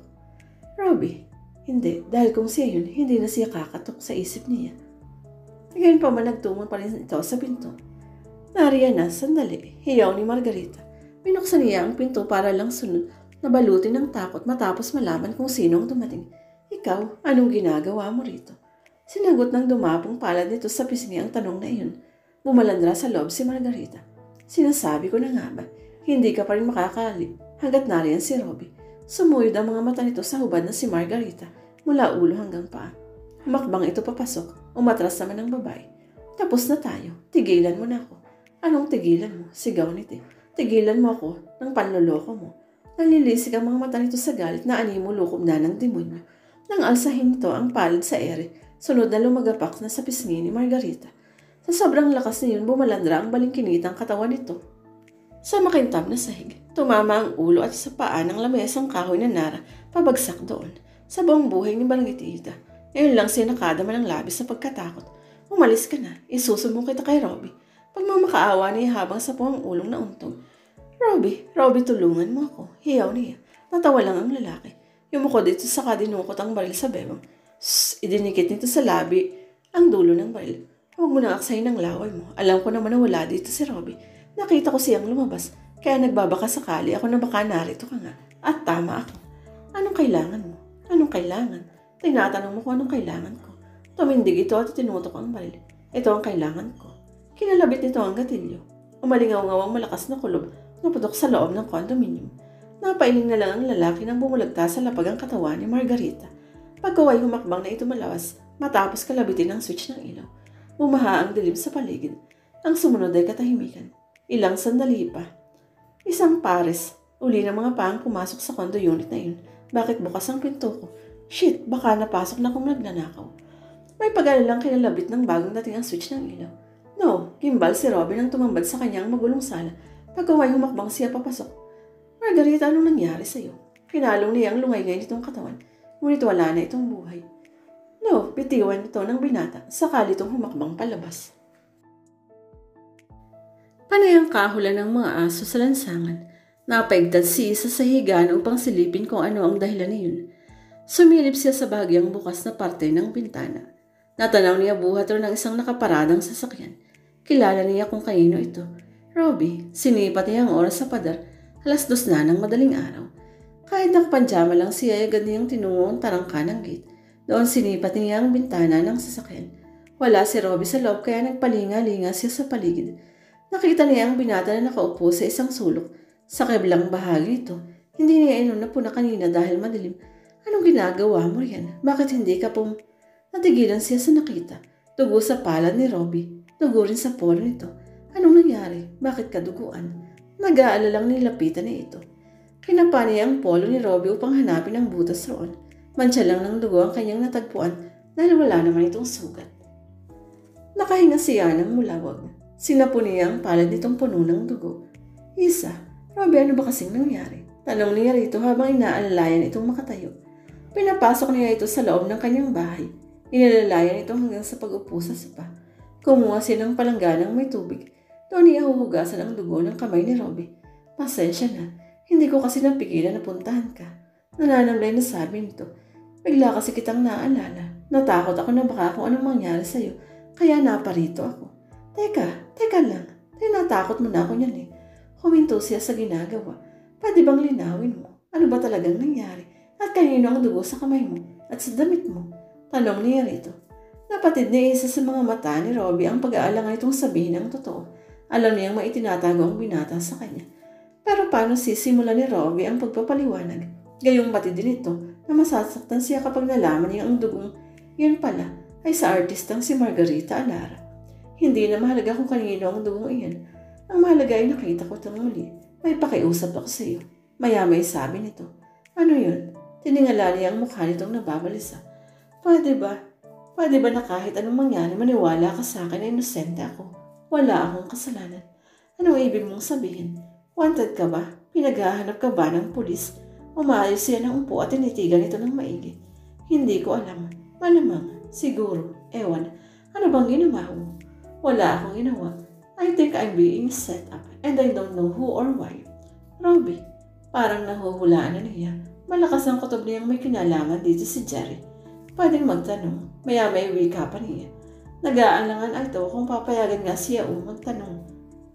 Anong tanong? Huminga muna siya ng malalim. Ano ba talagang mapapala mo at gusto mong masaktan si Robbie? May kasalanan ba siya sa'yo? Kasalanan? Malaki. Natawa ito ng pagak. At gusto kong makita na duduro ang puso niya. Yun lang masasabi ko. Bigla siyang kinabahan sa alalahaning iyon. Mabigat sa kanyang kalooban na hindi niya masabi kay Robbie na posibleng kilala niya ang kalaban nito. At kung sasabihin man niya yun, ano naman ang magiging kapalit? Ang pagkawala ng tiwala nito sa kanya, ang pagkagalit nito at pagkamuhi. Hindi na kailangan dahil bukas maaaring wala na siya sa buhay ni Robbie. Totoong wala na. Nagising si Robbie sa malambot na kama ni Isa. Nasilaw siya sa maliit na liwanag na naglalagos buhat sa kapirasong uwang ng makapal na kortina. Agad niyang kinatapa sa tabi niya ang dalaga. Wala ito roon. Sinipat niya ang oras ang nakapatong sa side table ng gilid ng kama. Lagpas 8:30 na. Nagbangon siya. Isa-isa niyang kinalap ang kanyang saklot sa sahig. Natagpuan niya sa isang silya ang isang malinis at bagong kulay puting t-shirt. Siguro gusto niyang isuot ko ito. Sa isip-isip niya. Hindi na nagpatumpik-tumpik pa si Robbie. Agad niyang isinukat ang damit. Pagkabisa pa lang niya tinawag ang dalaga. Isa, nariyan ka ba? Kinatok niya ang pinto ng banyo at kwarto nito. Hindi ito sumagot kaya binuksan niya ito. Wala si Isa roon. Pinakiramdaman muna niya kung may ibang tao sa loob ng bahay. Nang wala saka siya lumabas ng silid nito. Tumungo siya sa salas, tapos sa kusina. Subalit wala rin doon si Isa. Iniisip niyang baka pumasok ito sa trabaho sa fast food. Ang tanging natagpuan lang niya roon ay ang pagkain na inihanda nito para sa kanyang pagising. Sinangag, hotdog at itlog na tinakpan ito ng plato para hindi lamigin. Natagpuan din niya ang kapirasong papel na may sulat katabi ng mga ito. Dinampot niya ito at binasa. Robbie, hindi na kita ginising. Hinayaan lang kitang matulog dahil alam kong pagod ang isip mo. Kung ano man ang nararasasan mo ngayon, gusto kong malaman mo na nakikisimpatya ako sa iyo. Pasensya na kung hindi mo na ako makita. Nakita naman kita, kaninang tulog ka. Masaya ako sa lahat ng nangyari sa atin dahil nakilala kita. Kainin mo na lang ang inihanda ko para sa iyo. Ubusin mo at huwag kang magtira. Ingat ka lagi ha. Salamat, Isa. Pinitiwan niya ang sulat at sinunod ang bilin nitong kainin ng pagkain. Masaya si Robbie habang naaalala ang nangyari sa kanila ni Isa kagabi. Masaya rin si Isa habang naaalala yun. Pumupuslit sa kanyang mukha ang kontentong ngiti nang hindi niya namamalayan. Tila nararamdaman pa niya ang lahat. Nang hawak niya ang isang kamay ni Robbie habang hinuhugasan niya yun sa palanggana, napansin niyang nakatitig ito sa kanyang mukha. Sinita niya ang binata. May dumi ba ako sa mukha? Tanong niya rito. Umiling ito. Walang dumi. Sagot lang nito. Itinuloy niya ang ginagawa, pero nang mamalayan niyang sige pa rin ito, kinausap niyang muli sa Robbie. Pwede ba mong gawin niyan? Naiilang. Hindi na niya itutuloy ang sinasabi. Tumampi na noon ang labi nito sa kanyang mga labi. Sumelyo ang isang nakaw na halik. Nagtangal ito roon at bumabad ng banayad. Hindi siya tumanggi. Hindi siya umimi. Maya-may binawi nito ang labi sa kanyang labi. Nagtanong siya, anong ginawa mo? Tanong niya rito na parang hindi niya alam ang naganap. Hinalikan kita, sabi lang nito. Pero bakit? Kailangan ba laging may dahilan? Hindi siya umimik. Tumayo siya at nilisan ito. Dumiretso siya sa lababo. Itinapon niya rin ang tubig ng palangganang dala-dala.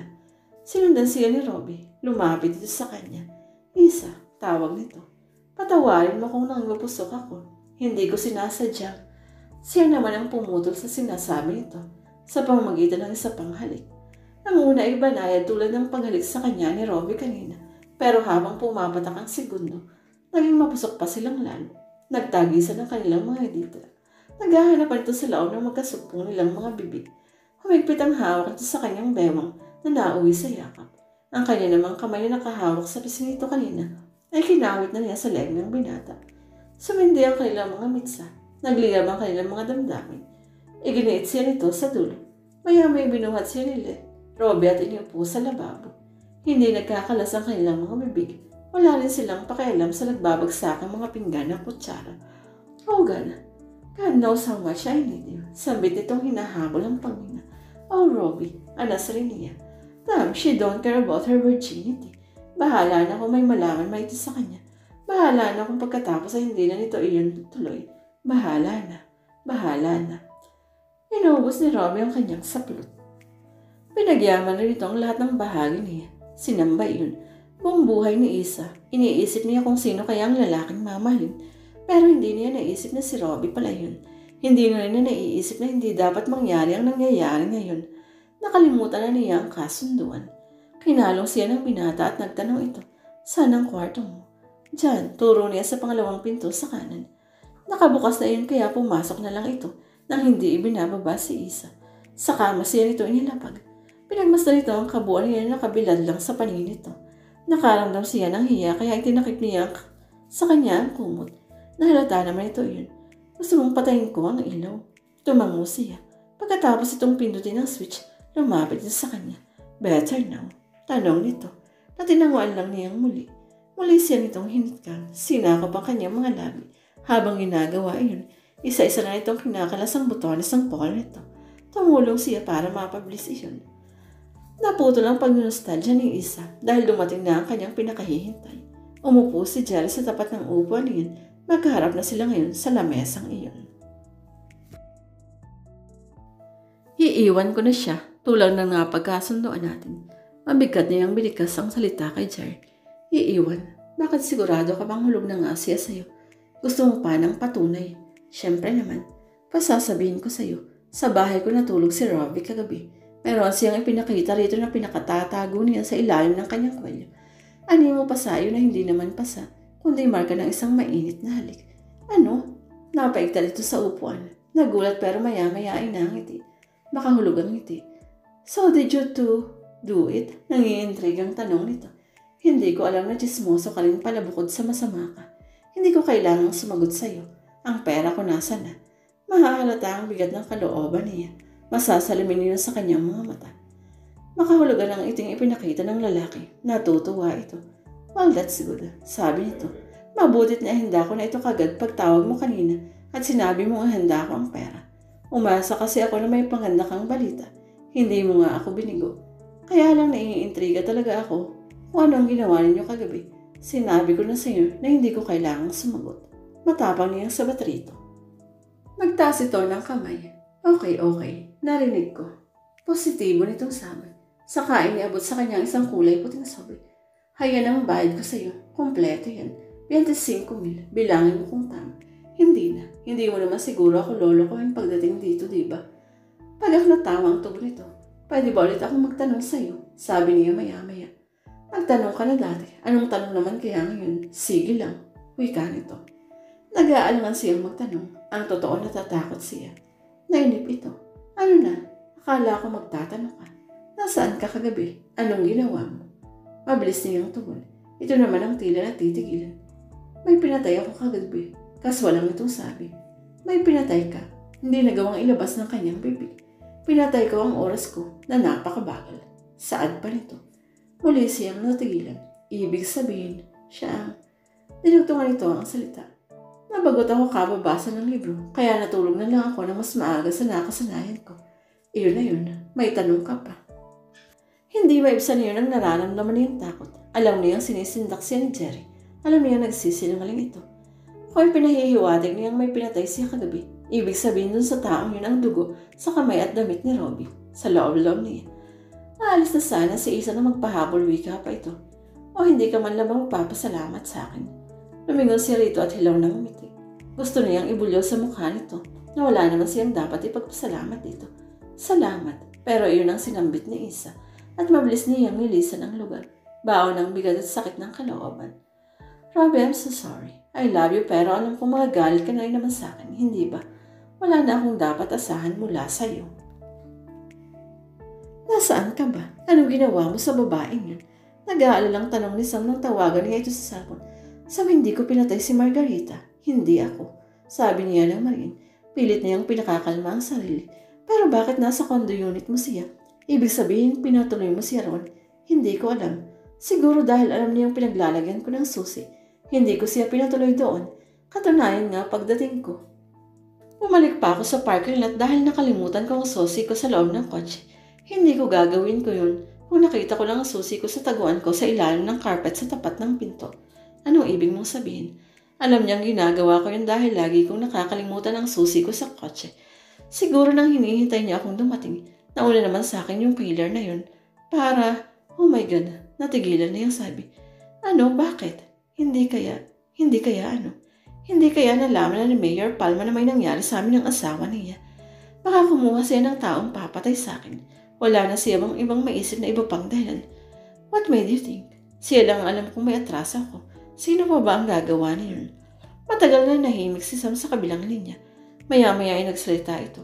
Kung ganun nga iyon, sa tingin ko kailangan mo munang isuko ang sarili mo sa mga pulis. Wanted ka na ngayon kung hindi mo pa alam. Paano ko gagawin yun? Basta magkita muna tayo. 30 minutong naghintay si Robbie sa lugar na sinabi sa kanya ni Sam na paghintayan niya rito, sa Crescent Circle Monument. Maya-maya pa ay nakita na niya ito. Sam, tinawag niya ang pansin nito. Robbie, dito narito ako. Lumapit sa kanya si Sam. Are you alright? Agad na bungan niya sa binata. Hindi ko alam kung magiging alright pa ako after ng lahat ng to. Ewan ko, sabi niya sa kaibigan. Don't worry, tutulungan kita. Tinapik siya nito sa balikat. Salamat. Sinamahan siya ni Sam sa presinto. Idinitalya niya ang pangyayari kung paano niya natabutan ng bangkay. Pagaman sumuko si Robbie upang linisin ang pangalan niya, hindi siya pinayagang makapagpiyansa sa araw na iyon. Nagkataon pang wala sa bansa ang kanyang mama at papa, kasama ang dalawa pang kapatid kaya si Jack lang nakadalaw sa kanya sa kulungan. Huwag kang mag-alala kuya. Bukod sa pag-asikaso ni Sam sa kaso mo, lalapit din ako kay Uncle Agaton. Yeah, do that. Pero huwag mo munang ipaalam kay mama ha. Alam mo naman iyon, minsan hysterical. Okay, ingat ka rito. Ikalimang araw nang pumayag ang korte na makapagpiyansa siya at pangsamantalang makalaya. Paglabas ng kulungan, bumungad sa kanyang napakaraming kamera, mikropono at spotlight, kasama pa ng ibang ibinabatong tanong. Robbie Gonzaga, anong masasabi mo sa sitwasyon mo ngayon? Bungad ang isa sa mga ito. What a stupid question. Natural na nahihirapan ang kliyente ko. Si Sam ang sumagot nito. Paano naman ang tungkol kay Lino Passionista? Totoo bang ikaw din ang pumatay sa kanya kagaya ng ginawa mo kay Margarita Alara? Walang pinapatay ang kliyente ko. Ayusin yung tanong niyo. Muli si Sam ang humarang sa tanong. Robbie, ngayong patay na si Margarita Alara. Natutuwa ka ba para sa kanya dahil lalo pa siyang sumikat dahil sa iyo? Hindi sasagot sa alinmang tanong ninyo si Robbie dahil puro basura ang tanong niyo. Para talaga yung kayong mga walang pinag-aralan gaya ni Lino. Naroon muli si Sam. Buong din itong sinabi ang salita para sa lahat. Isinakay nito si Robbie sa isang brand new Mercedes na kulay itim na pag-aari ng kumpanya. Pareho lang siyang napayapa nang nasa loob na sila. Bakit ka nagsalita ng ganun? Matamlay na tanong ni Robbie sa kaibigan na umuusab na ang sasakyan. Pasensya na. They lead me to it. Hindi mo ko masisiri. Para talaga silang mga walang pinag-aralan kung magtanong. Paliwanag nito. Kahit na, hindi mo na dapat hinayaan na maapektuhan ka ng mga pangyayari sa akin. Abogado kita kaya kailang hindi ka rin na makitaan ng butas dahil ipipresenta mo ko. Patawad. Alam ko naman yun eh. Seryoso ito. Ayos lang. Sabi niya. Maya-maya pa isa kanya inihir ng sabay. Pwede bang huwag na tayong dumiretso sa bahay? Mas gusto mo na akong daanan. Saan? God, hindi. Hindi siya makapaniwala sa kanyang namang malas. Balibalik ta rin man niya ang buong kabayan, ang buong silid nito, pati ang aparador. Wala na talaga. Wala na si Isa. Ay wala akong bilin. Hindi ko nga alam na aalis na pala eh. Samantalang alam ko 3 buwan ang advance niya sa amo ko. Sagot ng katiwala ng tanongin ito ni Sam. 3 buwan? Ulit nito. Oho, nakakapagtaka nga eh. Bigla na lang siyang umalis. Narinig lahat iyon ni Robbie. Sinisisi niya ang kanyang sarili dahil nawala si Isa. Inisip niyang siya ang dahilan ng bigla nitong paglayo. Nagbalik sa kanya ang alaala ng huling gabi nila si Isa sa bahay na iyon. Siguro bunga marahil ng kanyang labis na kasabikan kay Isa. Hindi niya napansin ang luha at hapdi sa mukha ng dalaga. Iginigil pa rin niya sa sarili niya. Pero nang mapagtanto niyang tila bumabangga siya sa isang makapal na salamin, kusa siyang huminto. Pinagmasdan niya si Isa. Ang mga mata nitong may luha. Bakit? Patay mali siyang tanong nito sa kanya. Bakit ka huminto? Bakit nagsinungaling ka? Tanong din ang sagot niya. Saan? Huwag ka nang magkaila. Alam kong berhin ka pa. Naramdaman ko. Robbie, Tinangka niyang umalis pero mahigpit siyang niyakap ni Isa. Huwag, sambit ng pagpigil nito sa kanya. He has a phobia on doing it with an experienced partner. Madalas kasi sa hindi humihiling ang mga ito ng relasyon dahil ginalaw na niya. At ayaw niya ng gano'n dahil hindi pa niya kaya, sabi ng isip niya. Paano kung mapikot ako? Paano kung hindi na niya akong pakawalan? Ayoko pang mag-asawa. Minsan na yung nasabi niya sa sarili. Yun na yung pagkakataon na nahirapan siyang kalasan ng isang babae na labis na nahulog ng loob sa kanya. Eksaktong bagay na nararamdaman niya habang tinititigan niya si Isa. Pero nagtatalo ang puso at utak niya. Ano kung virgin pa si Isa? Ano kung nagsinungaling ito sa kanya? Ano kung maghahangad ito ng relasyon? Hindi pa ba siya handa? Samantalang sinasabi ng puso niya na mahal na niya ito. Kung para kay Isa kalilimutan niyang agam-agam, matutuwa na lang si Robbie dahil alam niya at sigurado siya na siya lang ang una sa buhay ng dalaga. Isa, nakita niya ang luhang naglanda sa pising nito. Hinabol niya ito at tiniyo ng kanyang labi sa pamamagitan ng isang halik. Robbie, ayokong umalis ka. Wika nito. Isa, ayokong matapos ang gabi sa pagtalikod mo sa akin. Ituloy mo lang kung anong gusto mong gawin. Ituloy mo lang. Higit pa sa pakiusap ang himig nito. Pagmamakaawa iyon. Hindi niya matatanggihan ang minamahal. Muli niyang siniil ng halik ang mga labi ng Isa. Pinagyaman niyang muli ang mga parte ng katawan nito. Ito lang ang katawang nais niyang sampahin. Ito lang ang babaeng kanyang mamahalin. Si Isa lang ang lahat para kay Robbie. Muling nabuhay ang kanyang pagnanasa. Uminit pati ang kanyang nararamdaman. Kukuhanin na niya si Isa. Aangkinin na niya ito. Huwag mong masyadong isipin. May mas mabigat ka pang dapat dalahin. Siguro natakot yung babae dahil sa kaso mo. Nasentensyahan ka na kasi ng mga media reporter Silang may kasalanan. Pagsimpati ang wika ni Sam kay Robbie habang nagmamaneho ito. Binabagtas nila ngayon ng Coastal Road. Ihahatid siya nito sa bahay niya sa Las Piñas. Ipinalilinis ko ang condo unit mo kapag tapos na ang mga investigador sa pag-iimbestiga. Kailangan mo na yung ibenta dahil malas na ang lugar na yun sa'yo. May namatay na ron. Bahala ka. Walang sigla na yung sabi rito. Habang pinagmamasdan ng tanawin sa labas. Sumulyap sa kanya ang abogado. Nailing ito. Iniisip mo ba rin ba ang babaeng yun? Tanong nito. Parang walang narinig si Robbie. Hindi siya kumibo. Hindi rin kumilos. Huwag mo nang isipin yun. Ano nga ulit ang pangalan niya? Danessa? Vanessa? Isa. Oo, siya, tama. Hindi ko na alam kung anong iisipin. Masyadong maraming nangyayari sa akin itong mga nakarang araw. At lahat puro hindi maganda. Kawala ng sigla ang nahihimigan ni Sam sa kanya. Hindi na ito kumibo. Nagpatuloy na lang sa pagbibiyahe. Paano iiwan na muna kita rito ha? Paalam ni Sam nang sumapit na sila sa bahay. Sige, nang mapag-isa na.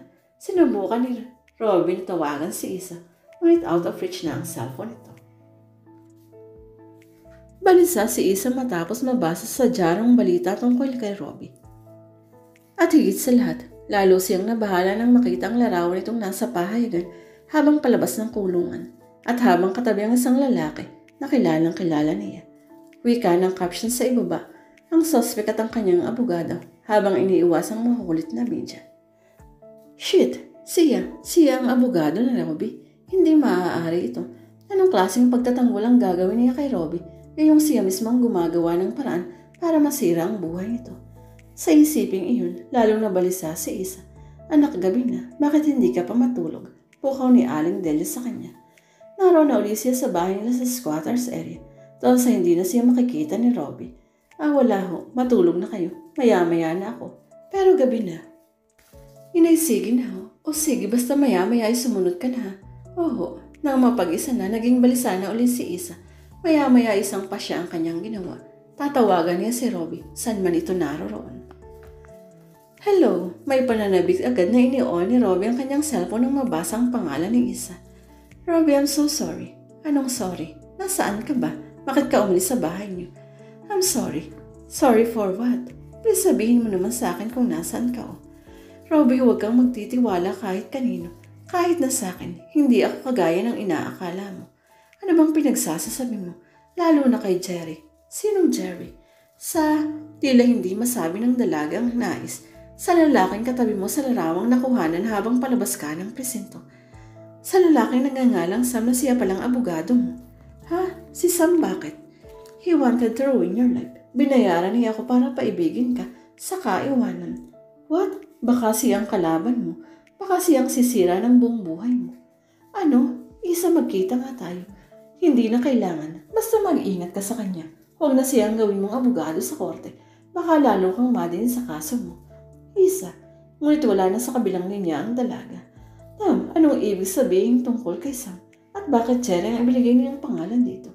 Matagal na nag-isip si Robbie. Malabo man ang mga salita ni Isa, pero malinaw na isa iyong babala. Kailangan niya ng ibang tulong maliban sa pangakong tulong ni Sam. Nagdalaya siya.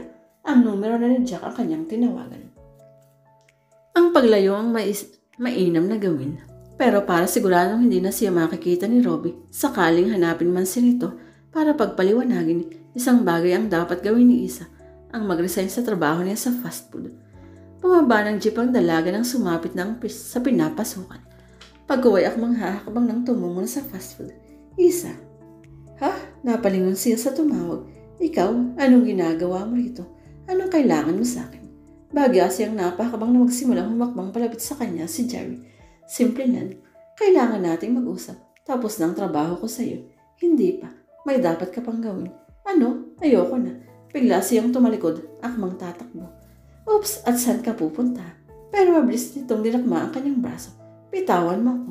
Hindi, sasama ka sa akin. Ayoko. Ayaw mo? Ano bang nakatutok ang baril ko sa iyo ngayon? Ha? Napasulyap siya sa kamay nitong nakapasok sa bulsa ng suot na jacket.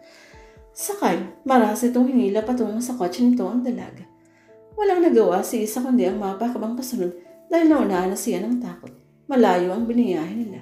Lumabas sila sa lungsod. Saan mo ba ako dadalhin? Sa isang tahimik na lugar. Nang sa siguradong hindi na kayo magkikita ni Robbie. Doon, sa matatahimikan na. Napakasama mo. Ano pa bang gusto mo? Tapos ng trabaho ko sa iyo Yeah, maybe. Pero hindi ako nag-iiwan ng ebidensya. Mahirap na. Isa kang buhay na saksi. Ang dapat sa iyo ay manahimik. Napakasama mo. Anong balak mo sa akin? Papatayin mo? Ano pa nga ba? Sinundan ito ng tawang baliw ang sinabi. Ngayon ay malinaw na ang balak ni Jerry sa kanya. Papatayin niya nito. Napakasama mo. Gigil na bigla niyang inagaw ang manibela. Hey, mababangga tayo. Ngunit patuloy na nakipag-agawan sa manibela ang dalaga. Kung papatayin din lang si Jerry, isasama niya ito sa hukay. Mamatay na tayong pareho. Mas naging mabalasik siya sa pagkabig sa manibela. Gumiwang na ang sasakyan, nawala sa linya. Bitiwan mo, mabangga tayo. Nanlaki ang mga mata ni Jerry nang makita ang isang truck na pasalubong sa kanila. No, nanlaki rin ang mga mata ni Isa ngunit bigla niyang nakabig paliko ang manibela. Nakaiwas sila sa truck ngunit hindi sa posting nasa gilid ng daan. Umangga ang unahan ng kotse at naalog sila sa loob. Ang huling natatandaan ni Isa ay ang malakas na pagkauntog ng ulo sa kuha ng matigas na bagay hanggang sa tuluyang nagdilim ang kanyang paningin. Marahang nagmulat ng mga mata si Isa. Makirot ang kanyang ulo kaya napasapusiran. Isa, are you okay? Masuyong tanong. Robbie, yes me. Ginagap nito ang palad niya. Si Jerry, siya si Sam ang abogado mo. I know, nakakulong na siya. Ha? Salamat sa babala. Nalaman ko kung sino ang kalaban ko. Si Sam pala mismo. Paano mo nalaman?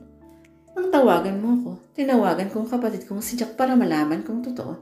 Nag-iimbestiga siya at tuklasan niya ang lahat ng plano ng taong yun. Nang mabangga kayo, nakasunod kami sa inyo. Nang mawalan ka ng malay, bala ka na niyang barilin para tapusin. Pero naging maaga kami ni Jack kaya hindi niya natuloy. Pero umamin na siya. Lahat ng krimen na kanyang ginawa para ako maset up. Siya ang nag-uutos kay Lino na i-blackmail ako. Siya rin ang pumatay rito. Siya rin ang pumatay kay Margarita. Dahil dati niya yung nobya at hiniwalayan siya. Talaga? Oo, kaya wala na tayong dapat alalahanin. Masuyong hinaplos ng palad nito ang kanyang mukha. Pero binayaran ako ni Jerry para paibigin ako. Oo, sinabi mo na hindi ba? I'm sorry, hindi ko gusto yun. Tinakot na sisirain niya ang buhay ko at kailangan ko rin ng perang.